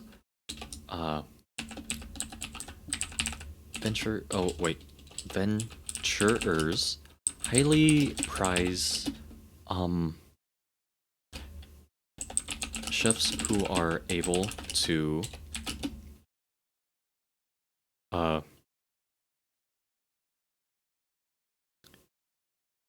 make, should I just say tasty? Should I just leave it at palatable? Make edible dishes? No.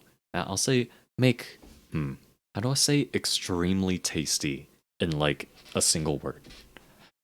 I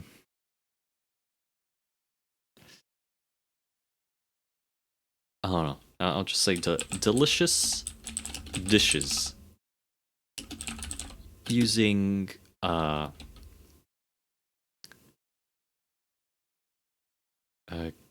rare high quality. Whatever. I'll just say rare. Using high quality.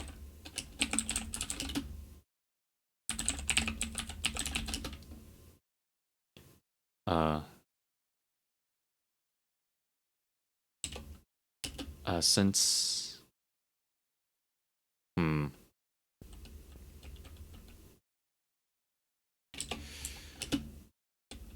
I guess how should I put this? I was thinking about saying adventures okay, wait.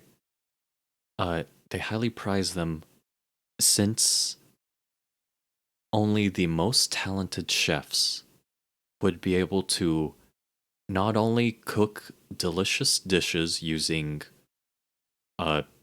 uncommon ingredients, but also because skilled chefs would be able to create dishes using multiple high quality ingredients that, you know, help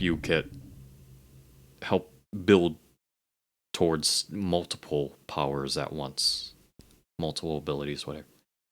So Um, so I'll say, hmm, in this world that revolves around food, I obviously want chefs to be held in a high regard. I just don't know how to word it. So, um, chefs. Uh, well, I'll say since uh talented chefs, these talented chefs uh can make dishes that I don't want to say give, but build towards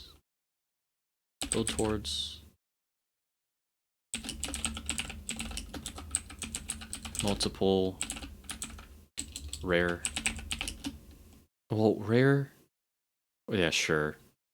It's relatively whatever. Rarity is a relative term. You know, like gotcha. It's like, oh, this is SSSSSSSSSR. It's like, oh wow, really? It's rare? Yeah, because we wrote the number in the computer to make it come up not that often. We could have an infinite amount of it, and it would still technically be rare. It doesn't. Rarity is all relative. It doesn't matter. So I'm gonna use the word rare. Fine. That build towards multiple rare abilities. Okay. Um. I'll say that most adventures uh have at least basic I'll say prep and cooking knowledge.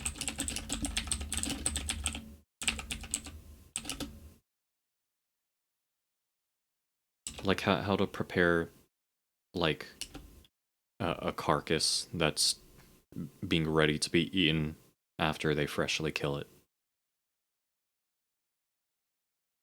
Do I really have to explain this? Because it's a world about cooking, and the adventurers try to get more abilities from foods, so I feel like just saying that they have at least basic knowledge of this is self explanatory? I guess explaining too much is never a bad thing when this is an explanatory thing. I don't know. Since that allows them to uh, immediately consume foods. Well, I'll say hmm, animals, but I'm not sure if I want there to be like hmm. I'm not sure if I want there to be like living plant kind of things, like tree ants or anything like that. I think I might want to leave plants as like just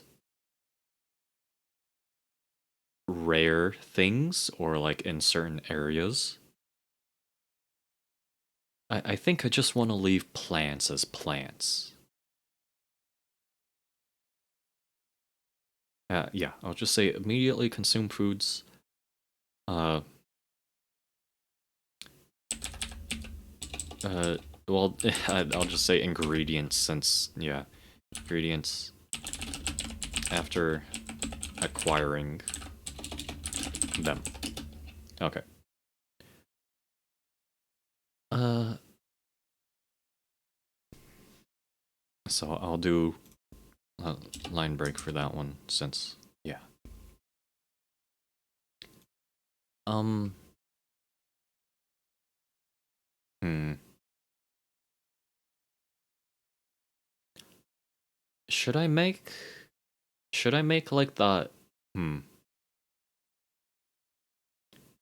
I'm wondering if it should be seen as like, oh yeah, the people who have like the most clout among adventurers are like the really good chefs who like they only cook stuff that they like kill or help kill slash catch and collect. Because it'd be like, oh man, like that guy, he's known as like, oh, he's known as the dragon chef. It's like, yeah, can you believe it? The son of a bitch ate specifically for fire breath just so he could so that he could cook anywhere and not have to bother with a fire starter. uh, that'd be really funny. Maybe I should do that. Just imagine. It's like, yeah, can you believe it? Man hunted down 5 fire horses with his team just so he could always. I don't know. Hmm. Hmm.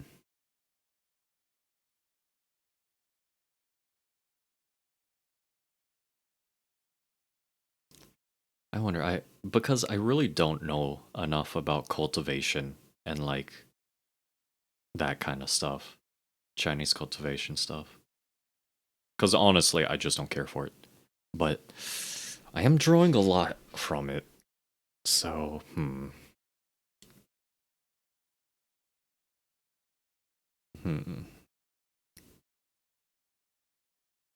Let me think.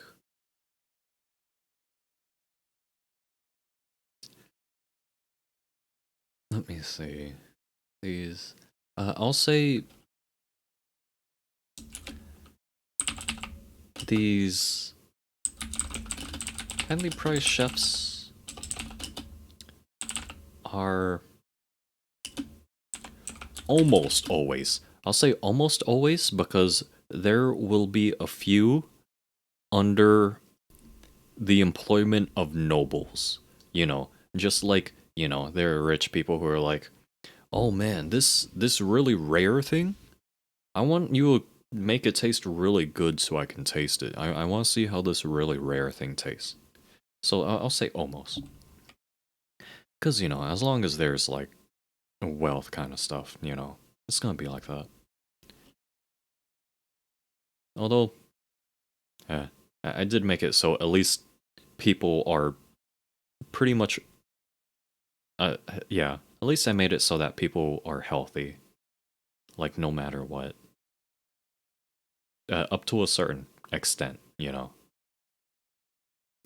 Almost always adventures themselves, since the average, how do I word this? The average chef would never get their hands oh, on such ingredients. Much less learn how to properly use them. Oh, actually. Oh, actually. Ah, I just thought about something because how would potatoes work in this? I need to look up how the poison of potatoes work. Because I don't know why. I just thought about uh I guess just the difference in how the difference in how like commonly consumed potatoes are versus them like actually being poisonous if you don't know how to prepare them. So, wait. This is on my mind now, so I need to look it up. Okay. Potato. Because I was thinking, maybe I could make something similar where It's this very hardy food that you can grow most of the time. And but part of it is poisonous. But if you know how to prepare it without the poison, in this world, you would just ad- adapt to it, like eventually, and be able to become immune to it. So wait. So it is a nightshade. Okay. Toxin solanine. Okay. Uh, gly, gly, glyalkaloids? Well, that just, I think just, wait, okay. Okay, nightshades. And tomatoes and eggplants, right. Okay. So it's most,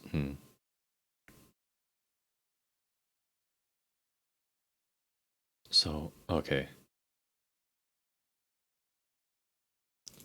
I got super off track with that, sorry. I was just thinking because what if there's just this staple food that like is super super common just to make sure that absolutely everybody is immune to like this certain like range of poison. So it's just like, oh yeah, like potatoes is like a staple in like this area. So people there can just are just immune to like nightshade poisons since that's the same type of toxin. Huh. I'll think about that later. That I need to get into like the do you adopt this or do you get immune to it kind of thing like later? Because you know it wouldn't make sense if it's like hmm because it's not like your body itself is getting whatever. I'll think about it later. Think about it later. Okay. Uh, much learn how to properly use them. Okay. Uh, the highest, yeah, I'll say the highest, the most renowned, most renowned. Right. It it renown isn't a verb, right? I don't think you can have a past tense. Renown, renown. Oh, okay, that is a word. Should I say that? Adventurer chefs are the ones who.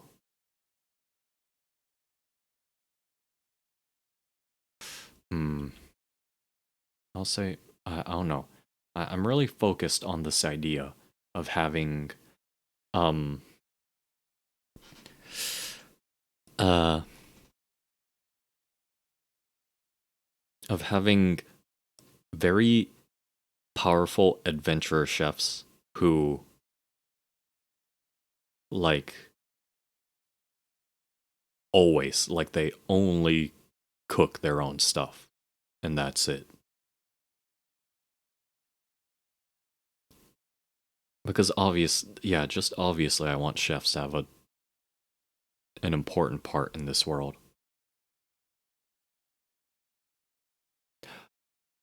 Wait, I just thought about it.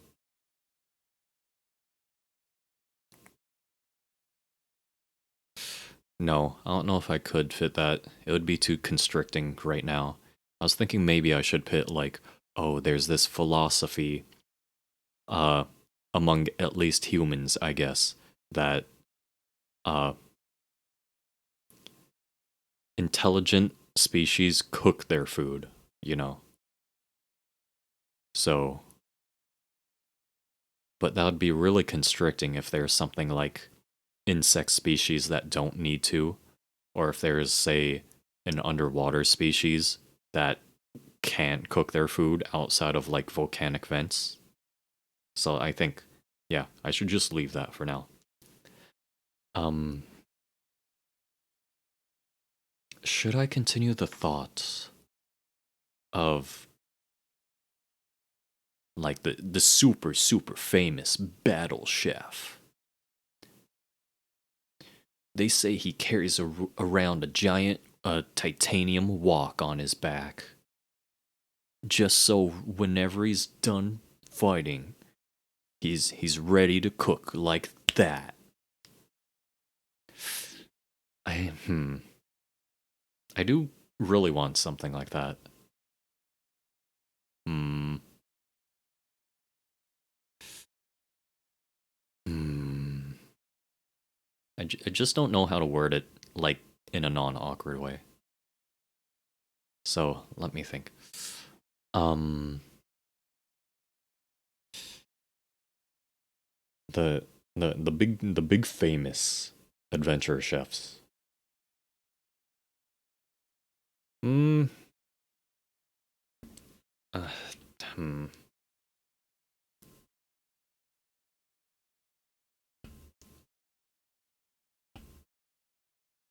You know what? I'll say. Hmm. I'll say this as the final thing. Uh,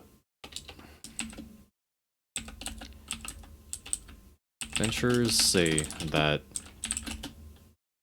your talent as a chef is tied to your skill. I'll say skill rather than talent.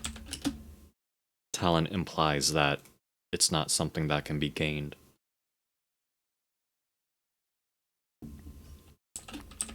Skill as an adventurer. Since obviously just. Yeah, I mean. When your whole life is pretty much dedicated to collecting, cooking, and eating food, you know, just. Eventually you would say that, yeah, better you are at the cooking and eating part you are, uh, that has to be tied to how good you are at actually collecting the stuff. So yeah, yeah, I'll leave it like that. Okay. Okay. Anything with food? Uh. Oh, should I put that in health? Are parasites of any concern? Should I just say that parasites don't exist in this world? Parasites are just like shouldn't exist. I will say,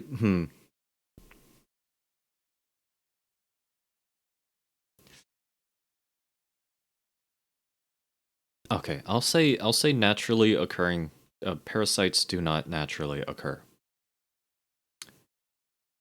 Uh,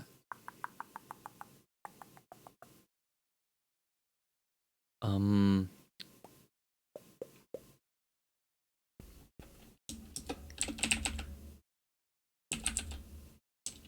mm,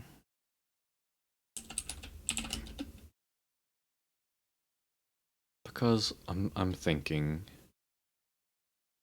I'm thinking in a real world sense. Do parasites add anything?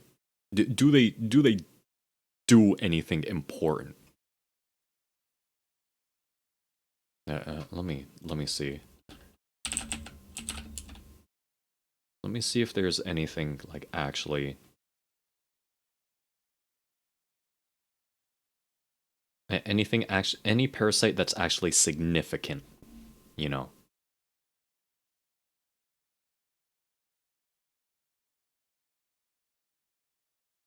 because wait, I forget. Parasites are only bad, right? I think I might be forgetting the parasite with the different type of like relationships between species because there's like mutualism where they help each other out, and then there's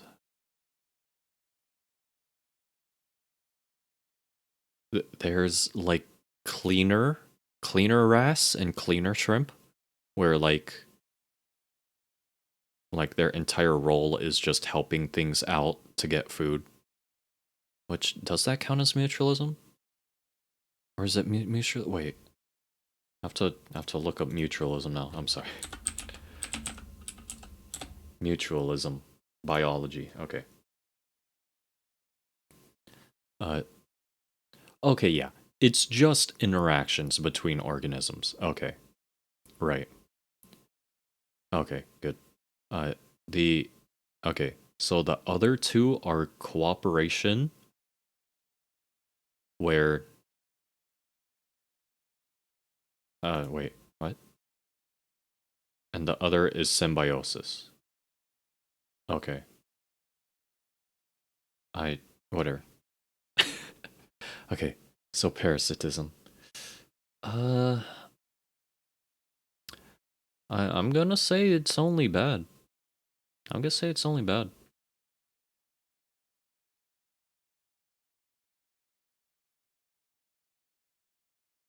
Although,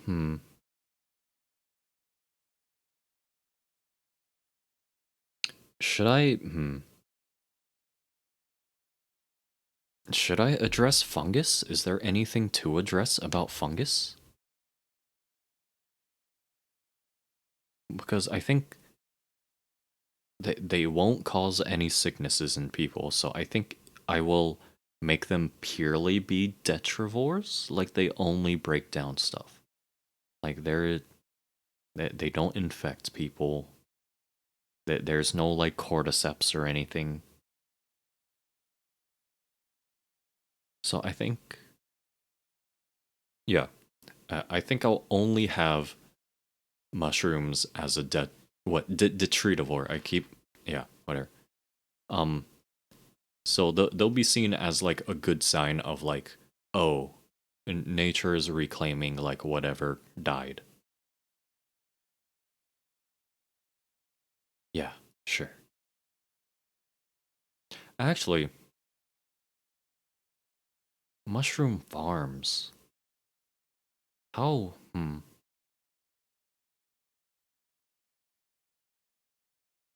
Would you even get anything from mushrooms? Because I feel like mushrooms might be too different from human. Because wait, I'm looking this up too. uh, because mushrooms can be farmed pretty easily. Well, not super easily, but like relatively. Like you don't need too much to start it.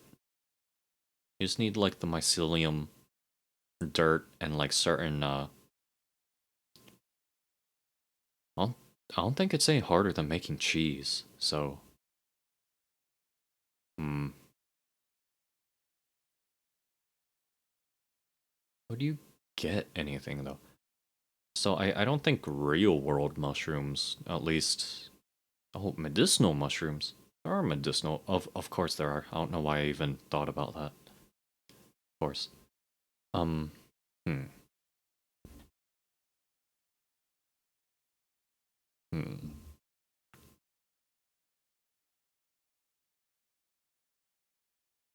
hmm. Okay, mushrooms. What was I think about mushrooms? Parasites, right? I thought about them infecting people, of course. Parasites, don't exist.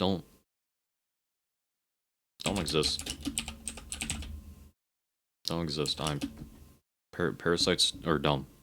They don't exist. Don't exist. They don't occur naturally, at least. Should I make it as like maybe if someone really, really wanted to? I mean, I feel like parasites would have to exist for someone to have the idea to create a parasite to like artificially create a parasite to like infect people and like steal their power. Although, do I want that to exist in this world?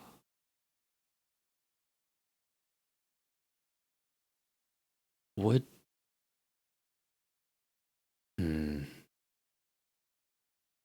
I feel like parasites are very counterintuitive in a world where you eat things and gain powers from them. Because, hmm. Because what do parasites even do? Like, literally, what do they even do? They don't do anything. They just live, spawn, and die. They don't do. Yeah, parasites don't exist. They don't even do anything. All right. You know what? As a fact, uh,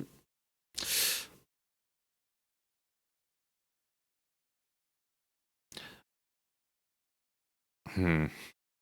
Do I just want to say mosquitoes don't exist either? Just you want to?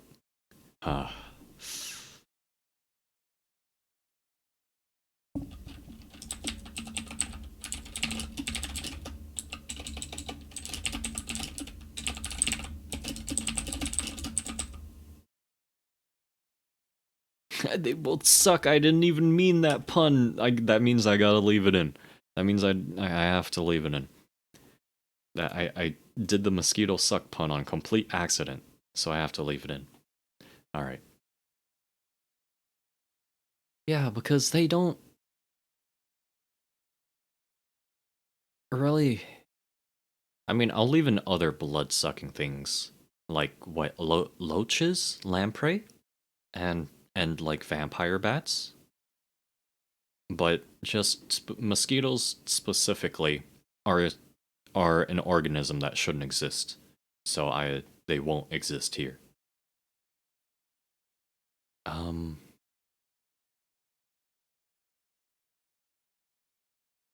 okay. So what else? Do I need to address any other like possible questions about this before actually going more in depth into things? Hmm.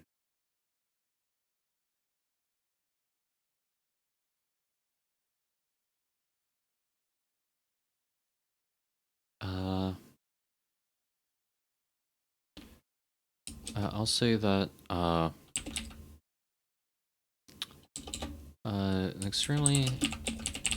extremely wealthy. Well, I'll just say wealthy. Wealthy sometimes care about uh getting abilities from food to, I guess, I don't know, just make you know what? I don't know how to word it, so I'll just leave that out. Okay. What other basics of the world? Okay. So societal stuff, I'll just have the example city state be like like on a hill with like, you know, like, yeah, whatever. Just a hill slash plain type of um what's the word for it? I know, biome. I was about to bring up Minecraft. I was like, whoa. I know it from Minecraft. What's the word called? I'm not a zoomer, I swear. Oh wait, no, Minecraft isn't zoomer anymore, right? Oh no, wait, it is. Minecraft has been around for so long. It's like it feels weird calling it a zoomer game. Cause like things like 10 years old. It's like, oh yeah, Minecraft, that's for kids. It's like I mean, I wouldn't have called myself a kid exactly when I played it. But it's like, man, yeah, you could have had an actual kid when Minecraft came out and was playing it, and they'd be like 20 now. And it's like, oh, Minecraft, that's for kids, and that person will probably be like, yeah, yeah, I guess I was a kid when I played. Uh, I don't know what my point was with all that. I just ramble. It's fine. Uh, okay. What else? So, ocean. So I named the world Sagara. And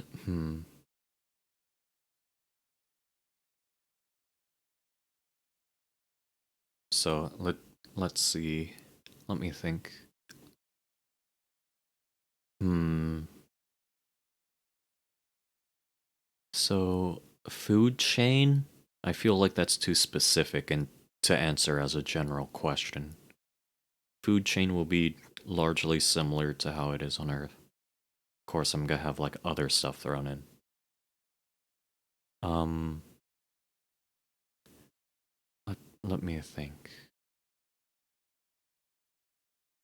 Uh,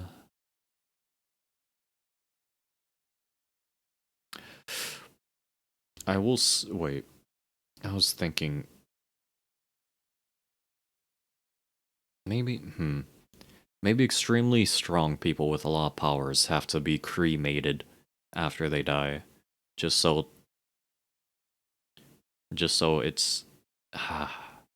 Should no? That's too constricting at this time. It's too constricting, and it's too culturally specific. So I won't. Um. Okay. What other generic questions about the world?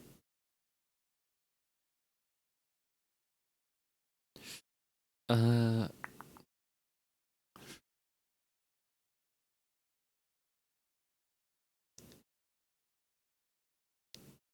Hmm. I feel like I've avoided the ocean because the ocean is just actually crazy. Like even in real life, the ocean is just crazy. Just absolutely insane. Hmm.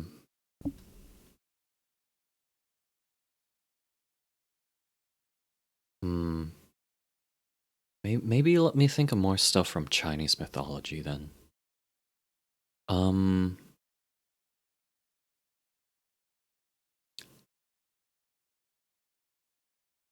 Uh. Hmm. I'm thinking because Chinese mythology, well, Eastern mythology in general, Far Eastern mythology, has a lot of like uplifted animals as like things like yokai, like the nine-tailed fox and everything like that. So I'm wondering if I should. It wouldn't make sense with everything I've said so far, though. So I really don't think I should.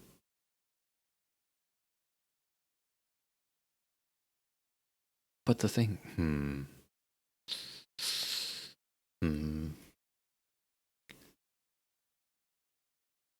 I think.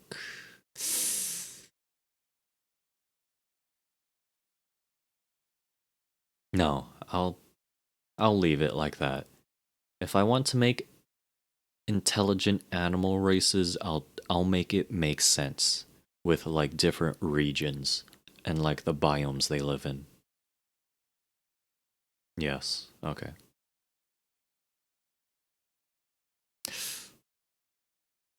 Hmm. How will I handle things that are seen as very intelligent on Earth? I guess I would say things like, hmm. Actually, no. Maybe that's how I could do. Uh, maybe that's how I could do uplifted races. Maybe, as in like things that are already very smart, but just on the cusp of being an intelligent species, are kind of taken in by other. Well, if I say that there's like people uplift other species to become intelligent, then I would have to explain more about why that organ forms and like how. Hmm. I feel like that's too difficult of a subject to tackle right now. Because I just don't know. I haven't thought about it enough yet. It's too in depth at the moment. Okay. So, um.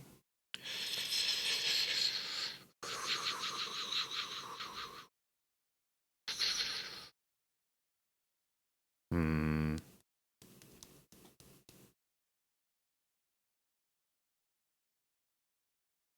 Let me think, let me think, let me think. How does evolution work in a world where I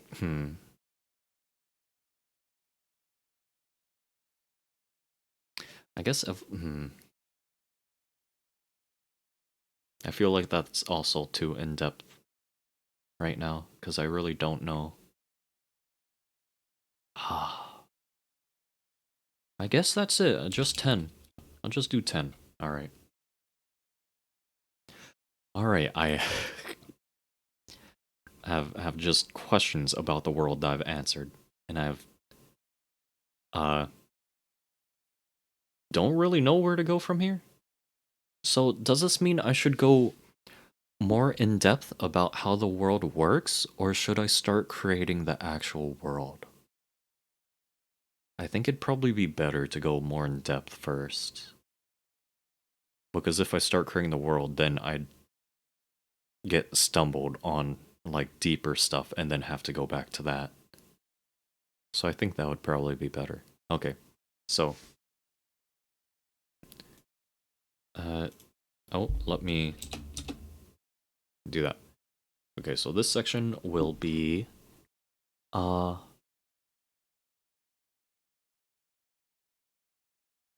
how do the powers slash abilities work? Which, God, that's gonna be difficult. How? Also, is that the same font size? Did I make this 30? I did make it 30. Okay. So, 30. And bold. How do... Well, I'll just say in-depth... In-depth... Oh, wait. Depth. Not in debt. Wait. No, that's the wrong debt. I'm thinking of the B debt. DPT is department. Okay. In-depth...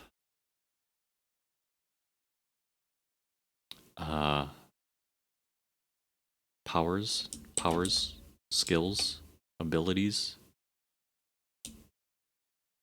abilities,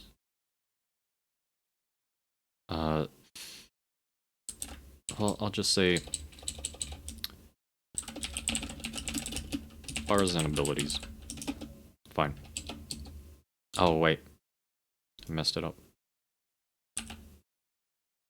Okay. So it's 24, right? Yes, 24. So how does it work?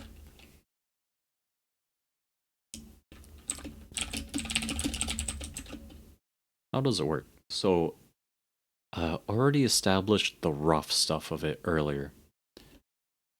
So to go more in depth on that.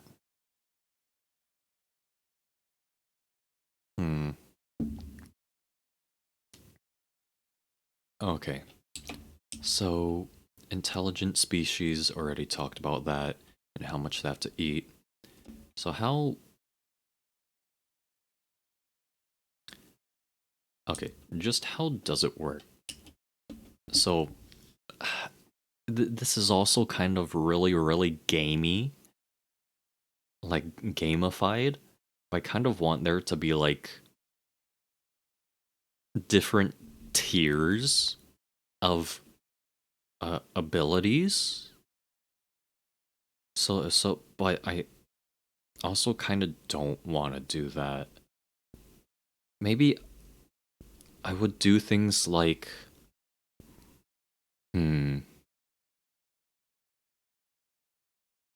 like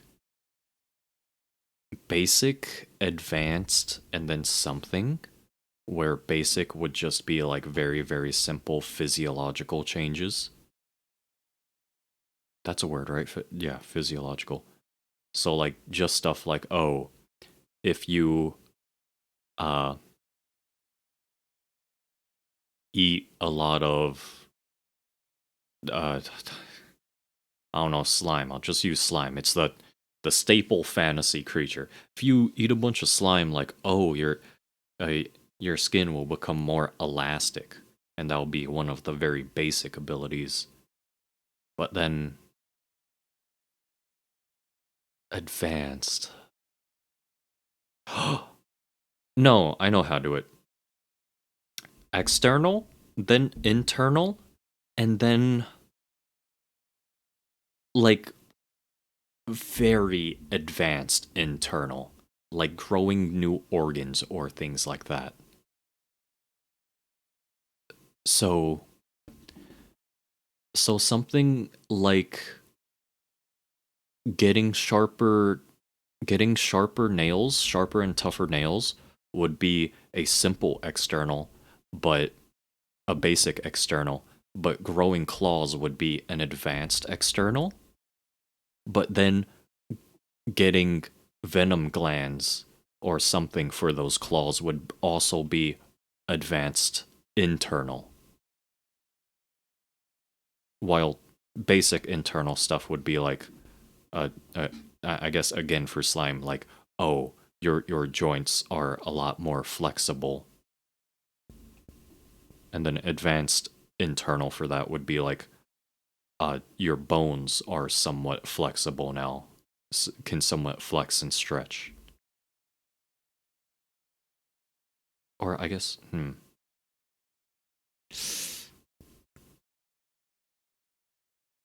but somewhat.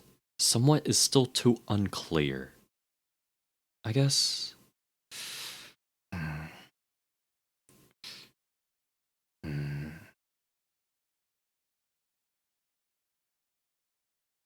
Is there a need to make external versus internal? Because it's all organs, it's all body. So I shouldn't put them on different tiers. I shouldn't make like external lower than internal. But, hmm. I definitely need to put things like fire breath, like more rare and higher tier than something like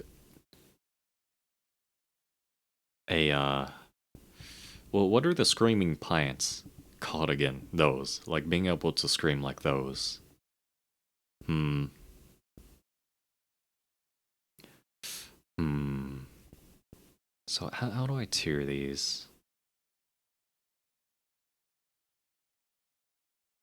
So you know what? I'll do bullet points for this. Nope.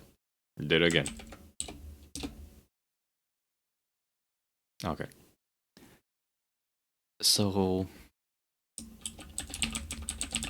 intelligent species eat things to gain traits from those things. Um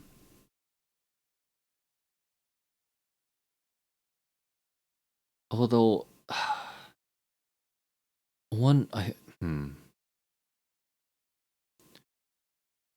okay, so for the one organism thing, I think I will have to count like fruits and budding and things like that as a single organism.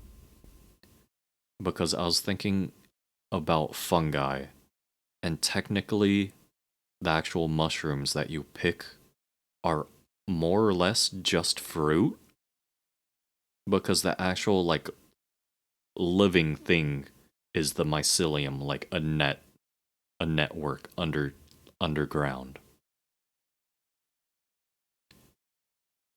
So I think I will have to make an exception for things like fruits or budding behavior.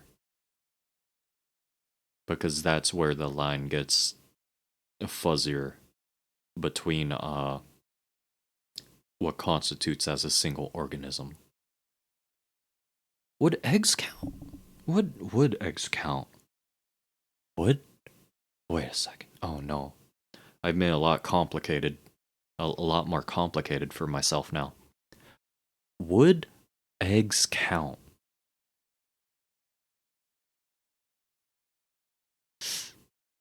I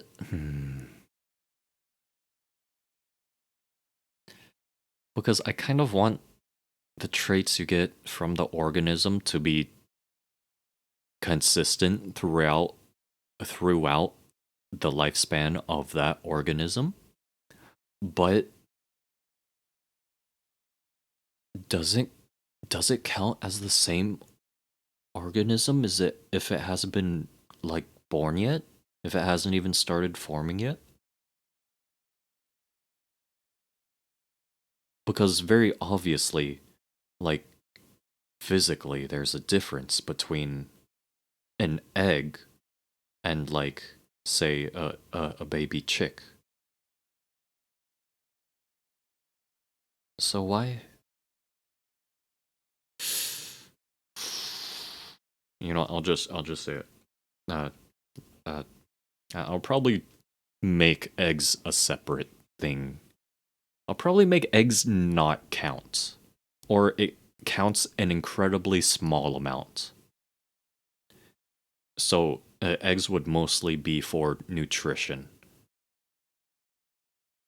Pro. I mean, eggs are. I feel like that's a cop out, though. You know what? Let me just type this out first. Okay, so eating one entire organism or your entire body weight, or eating your body weight in language is so hard. Eating your body weight of is that how it said? Your body weight of that organism in of of eating. You know what? I'll just say eating parts of the organism equal to your body weights will give you a skill ability.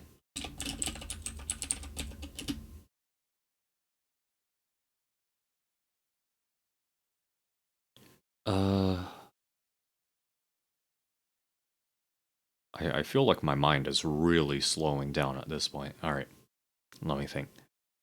One entire organism or eating parts of the organism? Enough parts? Enough parts equal to your body weight will give you an ability. I'm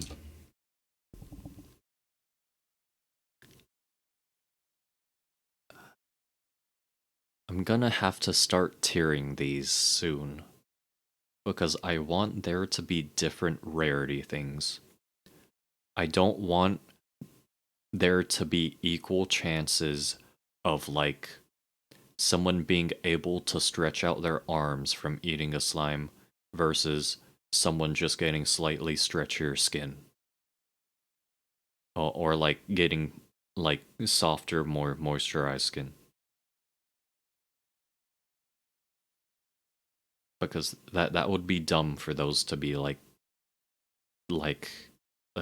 equivalent, like you have the same chance of it with like how different it is. So I'm thinking maybe have like quote unquote rarity tied to how difficult it is. Well, the tiers of it, uh, well, related to how hard it is to integrate into your body. So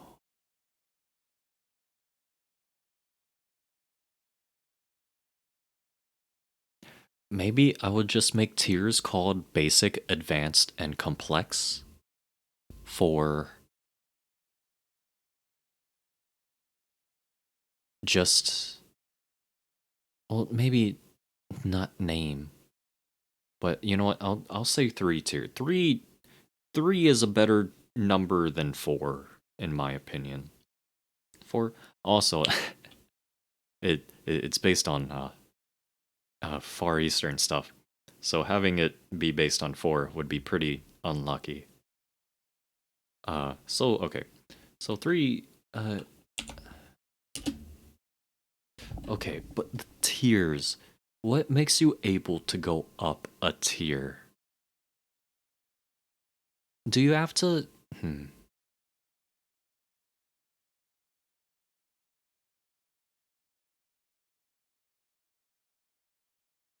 I'm thinking would you have to eat would you have to gain all the abilities from the previous tier to go up? Because I'm thinking like my two baselines are the slime on the low end and a dragon on the absolute highest end. So things for like a Western dragon would be like, oh, one of the lowest tier things would be dragon skin, where your skin becomes incredibly tough and I guess immune to fire.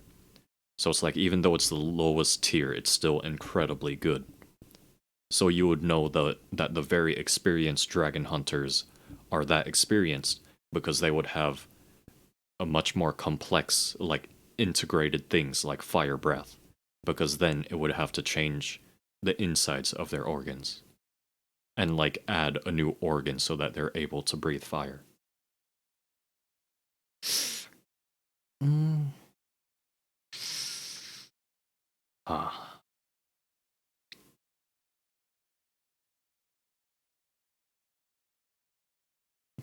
Hmm.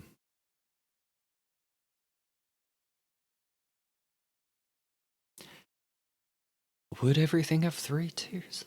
Okay, I think. Hmm. Hmm.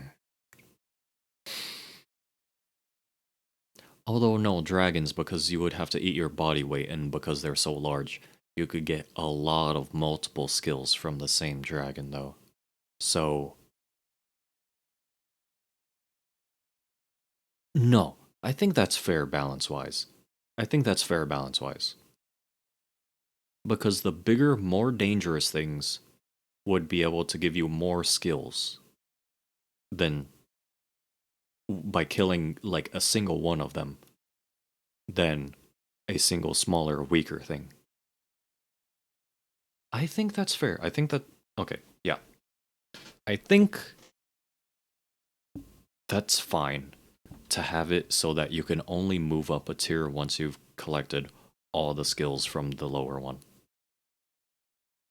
Because then it would also make it so that people who focus on gaining skills from a specific thing can become very like specialized in that because they would get like uh the the final tier skills from it. I mean, is it I really don't want to put it in like definite tiers though, but I don't know how else to balance it because it feels so gamey. Like there's really nothing else in nature where like it things are actually like tiered in things. Are there? It's just different classifications. It's not like there's a certain like, oh, you need to do this before you get like tier 2 things. Is that too gamey? I really don't want it to be too gamey. Hmm.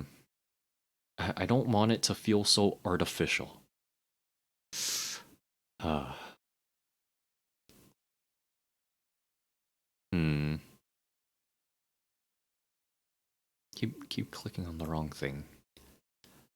Hmm. Hmm. I mean,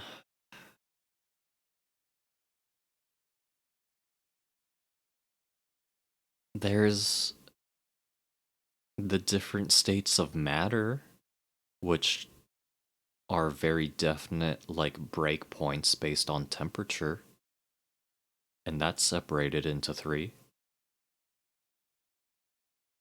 I feel like that might be too different, though.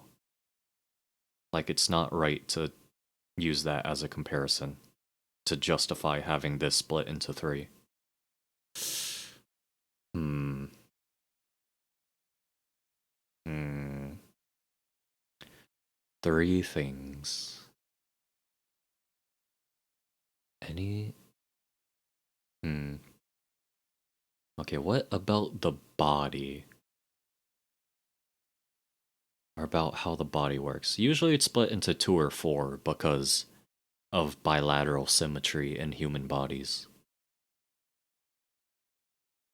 But is there anything about how systems work? Are there? There's. No, it's four different pairs of DNA, right? Strands or pairs? Whatever. I forget. Hmm. Three different stages in like a system, not just parts of something, but how something works. I can only think of temperature, and that's not really like an internal system for an organism. That's just a like universal thing. Hmm.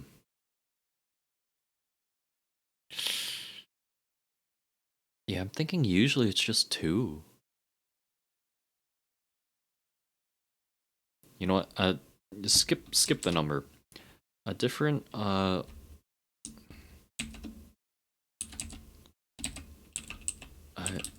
different types of skills based on how difficult it is for your body to incorporate uh those changes into your body. So, uh I guess I'll just say it like that. There's no need to like hmm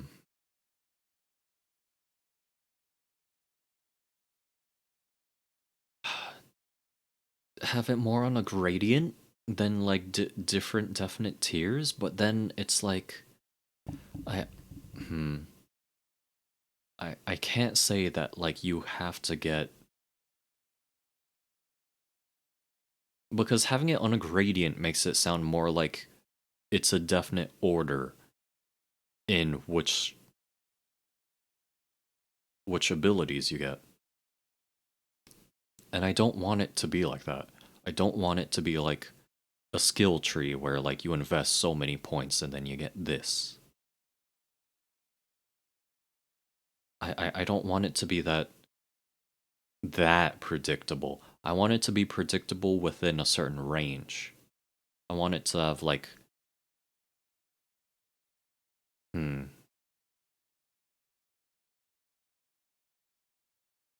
I want it to have the certain amount of uncertainty. Uh so the real question is two or three tiers then. Because I can't think of a way to make it a great gradient while also making it be like, oh, this is definite. You have to get all the things down here before you get any of the stuff up there. So just two, maybe. Hmm.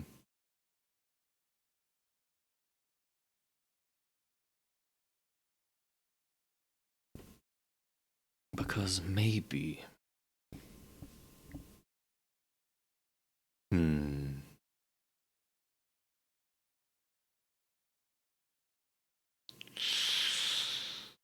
Uh,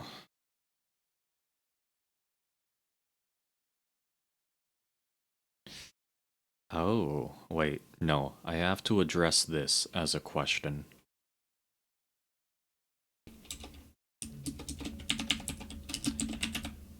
Can abilities be forced onto people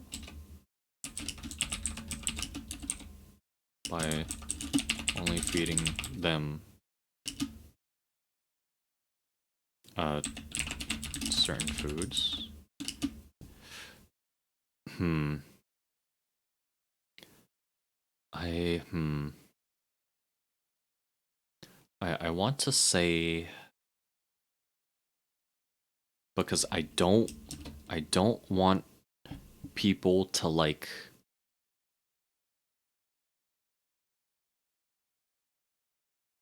hmm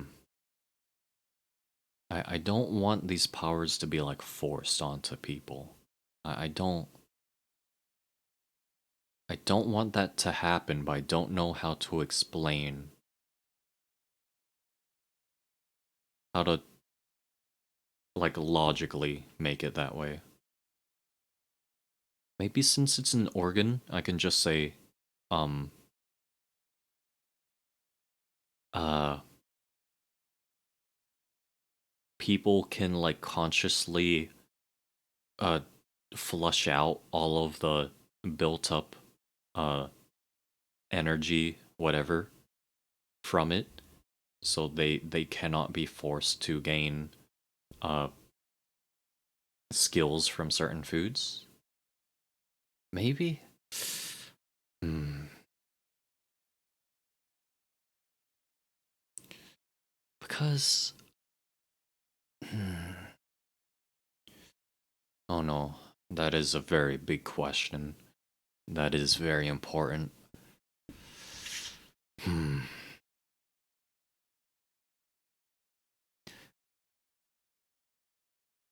Because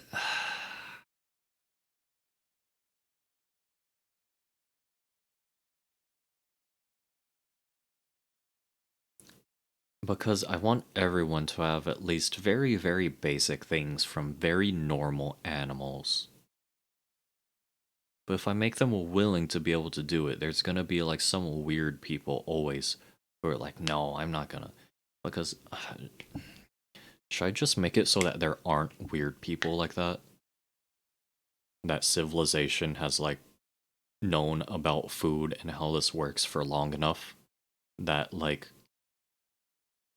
people there aren't weird people who just do that. Hmm.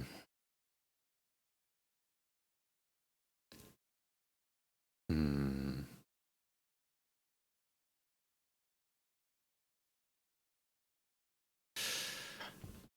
Hmm.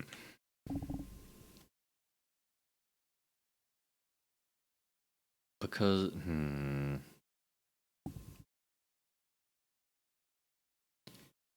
because I was thinking for like really high tier stuff for like really basic animals. I was thinking about like, oh yeah, you actually get like hooves, or like, oh you actually get horns and stuff. But I'm like, I don't want that to forcefully happen to people if they just so happen to eat like a lot of that food. Maybe mm,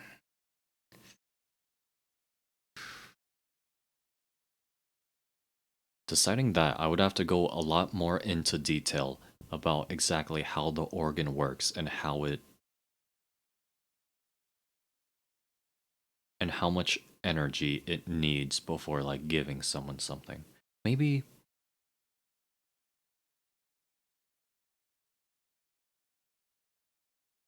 hmm, maybe I will make it so that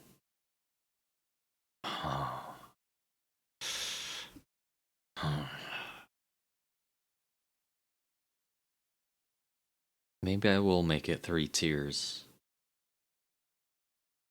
I'll make it basic, where it's like relatively minor changes that are like basically only beneficial, that are always on. And then advanced will be more serious changes that otherwise are still just always on and always whatever. I have to put a lot of thought into this. Let me think. So,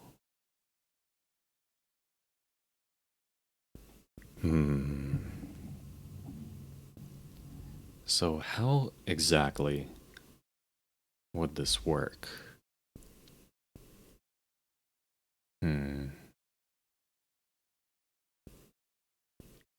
There's a lot of different ways I could do this. I could make there be very large breakpoints between different tiers. I could make it so that... Okay, wait. Let me brainstorm the possible ideas first. Okay. So, let me do this. Possible ideas.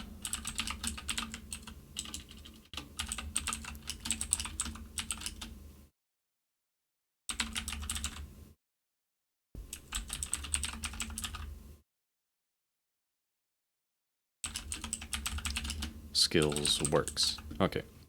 So one is that people can knowingly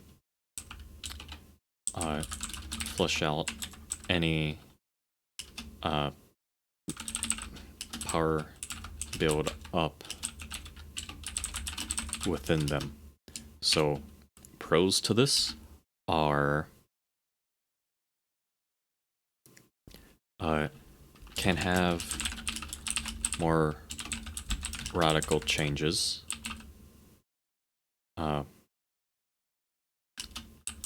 In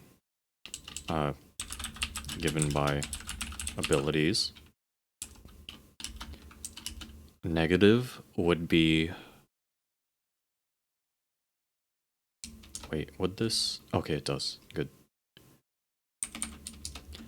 Okay, negative would be... Can have more radical changes. Negative would be... people...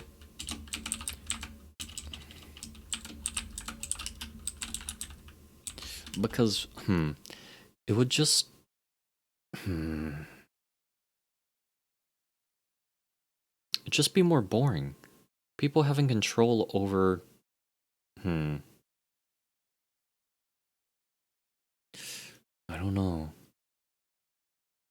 How do I word it? How do I describe how it would be boring? Because I just think it would be boring, but I don't know exactly how to describe how I think it would be. People having total control? It wouldn't be total control, it'd just be control over getting a new one, though. Well, you know what, I'll just say control. Over getting a new ability. It's kind of boring and ruins the point of this setting.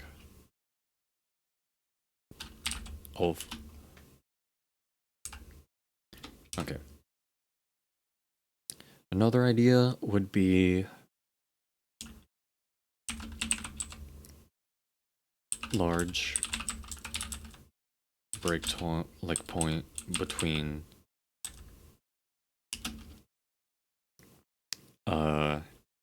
getting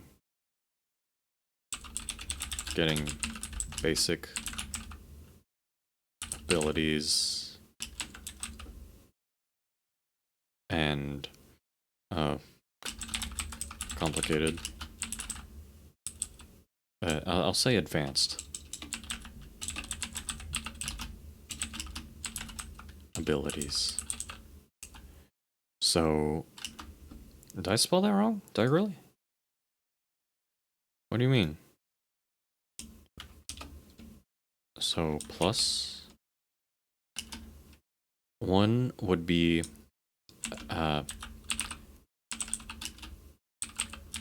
average people are in no danger of undergoing radical changes.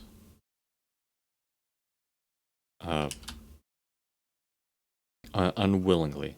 No danger of unwillingly. Of unwillingly undergoing radical changes.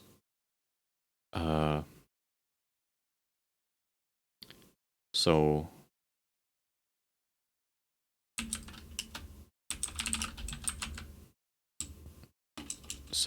I could implement like those radical changes as abilities more.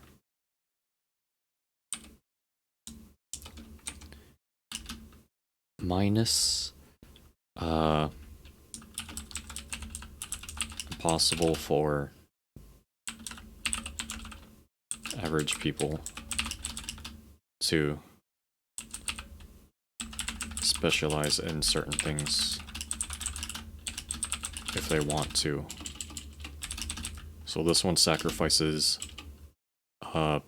freedom for safety. It's a very law choice.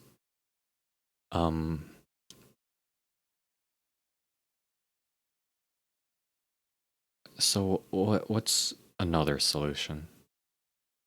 Oh man, my eyes are really starting to wear down. I'll probably end when the clock hits 2:30. Oh man.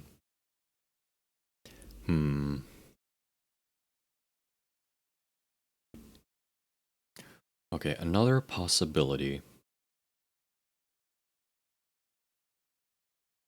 So, because my main concern is that I want more radical physical changes to be possible by gaining abilities, but I don't want the average citizen, average person to be in danger of like just becoming disfigured because of it.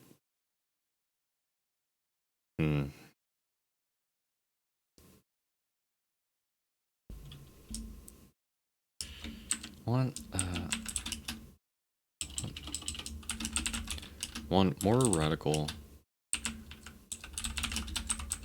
physical changes to be possible by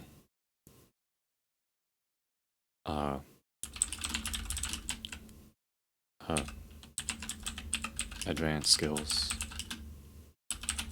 But I don't want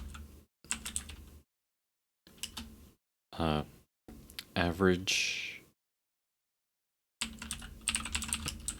people being disfigured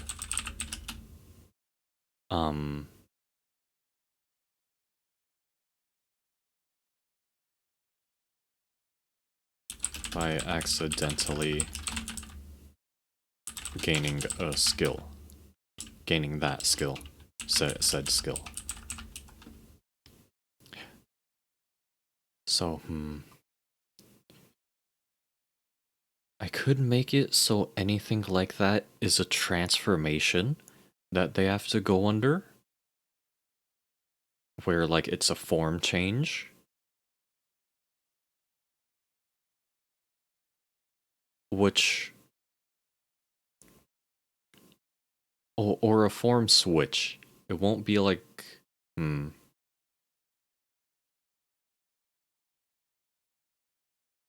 Okay, I'll do physical changes to the body like that.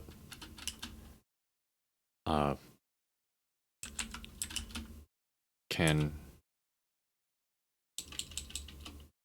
wait, how did I just describe it? So it's like a form change. So it's like you go from being normal person to just like, oh boom, I have giant horns now. Like relatively quickly. Like, you know, give them a big ol' henshin sequence. Give them a magical girl transformation sequence. Anything like that. Uh, physical changes to the body like that require a uh, require transforming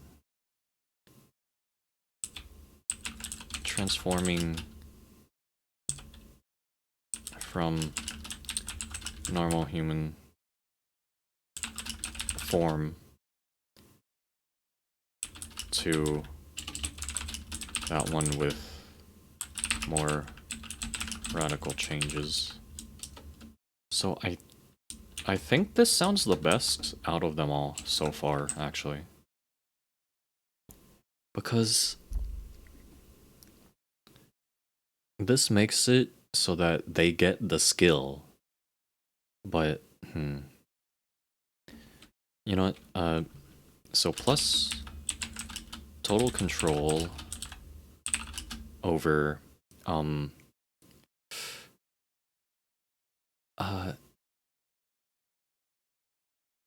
so total control over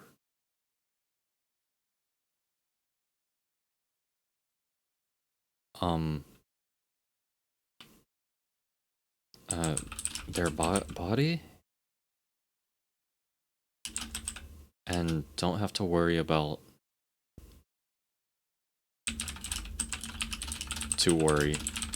their physiology. Am I still using that word right? Whatever, I'm gonna use it. Physiology being completely changed. Minus form change means it's not permanent.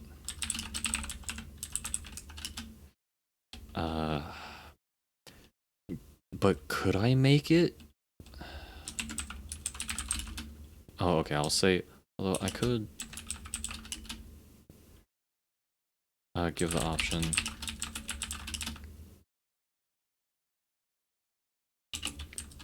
to stay in it indefinitely. Stay in either form. I'll say either form. This actually makes it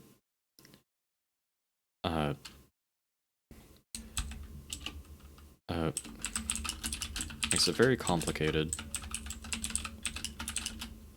if someone gains but would I make it so it's different forms rather than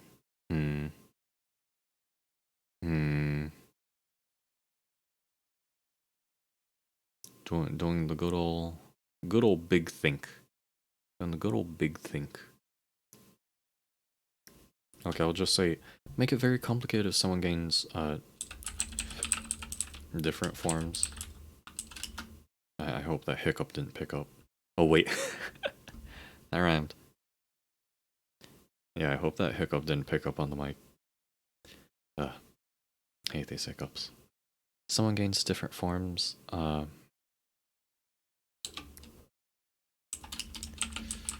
Would it be a chimera amalgam type of form? Or would the person be able to switch to multiple different forms? How would they knowingly know, like, which form to switch to?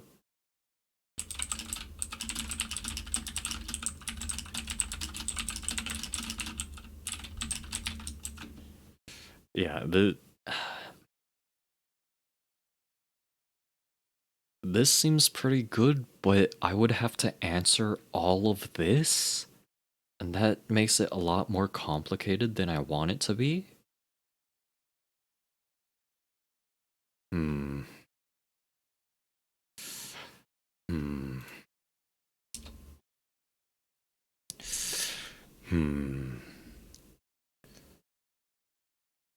It hit 2:30. Should I end or should I brainstorm this one question more? I'll see if I can come up with one more possible solution. Hmm. So let's see. Flushing it out so you can't unwillingly get a skill. Yeah, the only real problem that has is that it's really boring and runs counterpoint to the setting.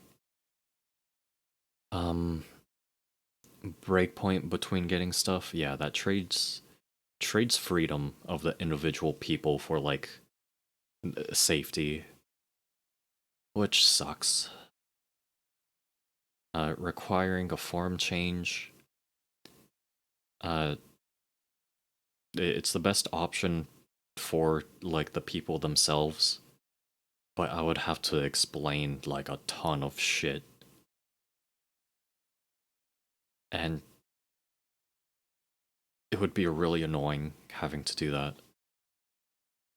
I don't want it to be that complicated.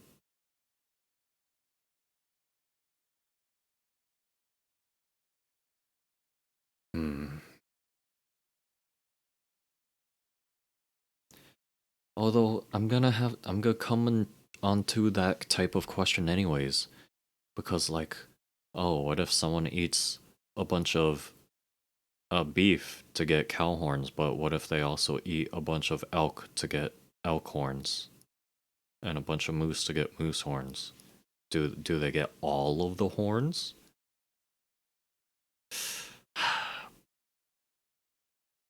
Maybe I should just,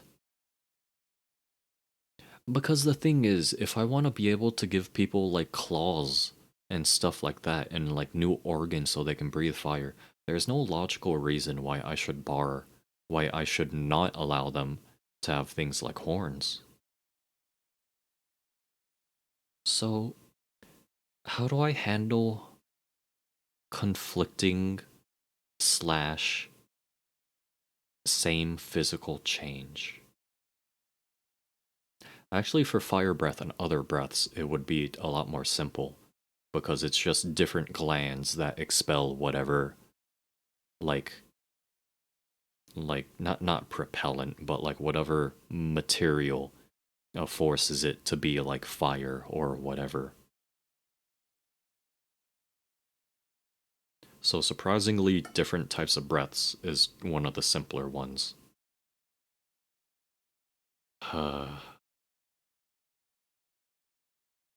Like if people want to be able to get wings, I want them to be able to get wings, you know? But like how would you handle multiple wings? Do they have all the types of wings? If someone eats a bunch of like bat or squirrel and they get like the weird arm wings, but they also get bird. Wait, no. It doesn't make sense that bird wings would be separate from your arms in the first place. It would be the same thing as bat wings, except just feathery. So, no. So, how would you. How would you handle that? How would you handle conflicting slash same powers? You know, I'll just say that. I'll just say that. This is the real question now.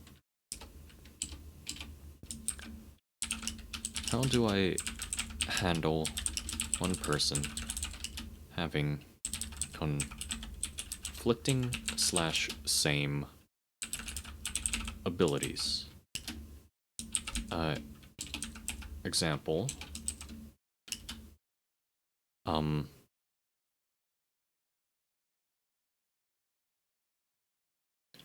So something like,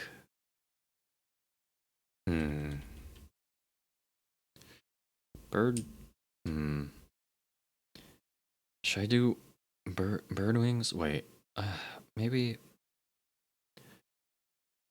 I mean, I already used that as an example, so I guess.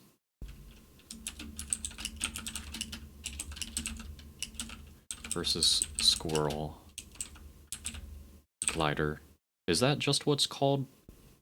Squirrel glider? I have no idea what the hell else it's supposed to be called. Whatever. The squirrel glider. Okay, how do I handle that?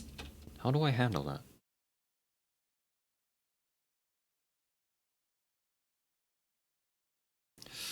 Huh.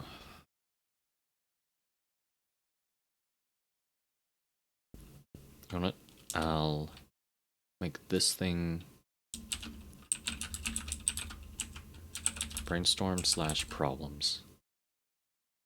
And then make this 30 and make it bold. Okay. Okay. How do I handle that? I don't know for now. Should I stop here? I feel like I should probably stop here. Because I've ended on a question that I am not fully prepared to answer. Oh well. Alright, yeah, I think I'll end here then. Thank you, everybody, for coming tonight. Ugh. Get that yawning. Get that yawning. Thank you, everybody, for coming tonight. Thank you, chatters. Thank you, viewers. Thank you, lurkers. I hope this format works kind of okay. I feel like it's more of just like listening to me talk and go on. But I'm kind of fine with that. Yeah, alright. Yeah, it's fine. Thank you, everybody. Thank you. Did I already say it? I forgot already. My brain is bad. My brain is very, very bad.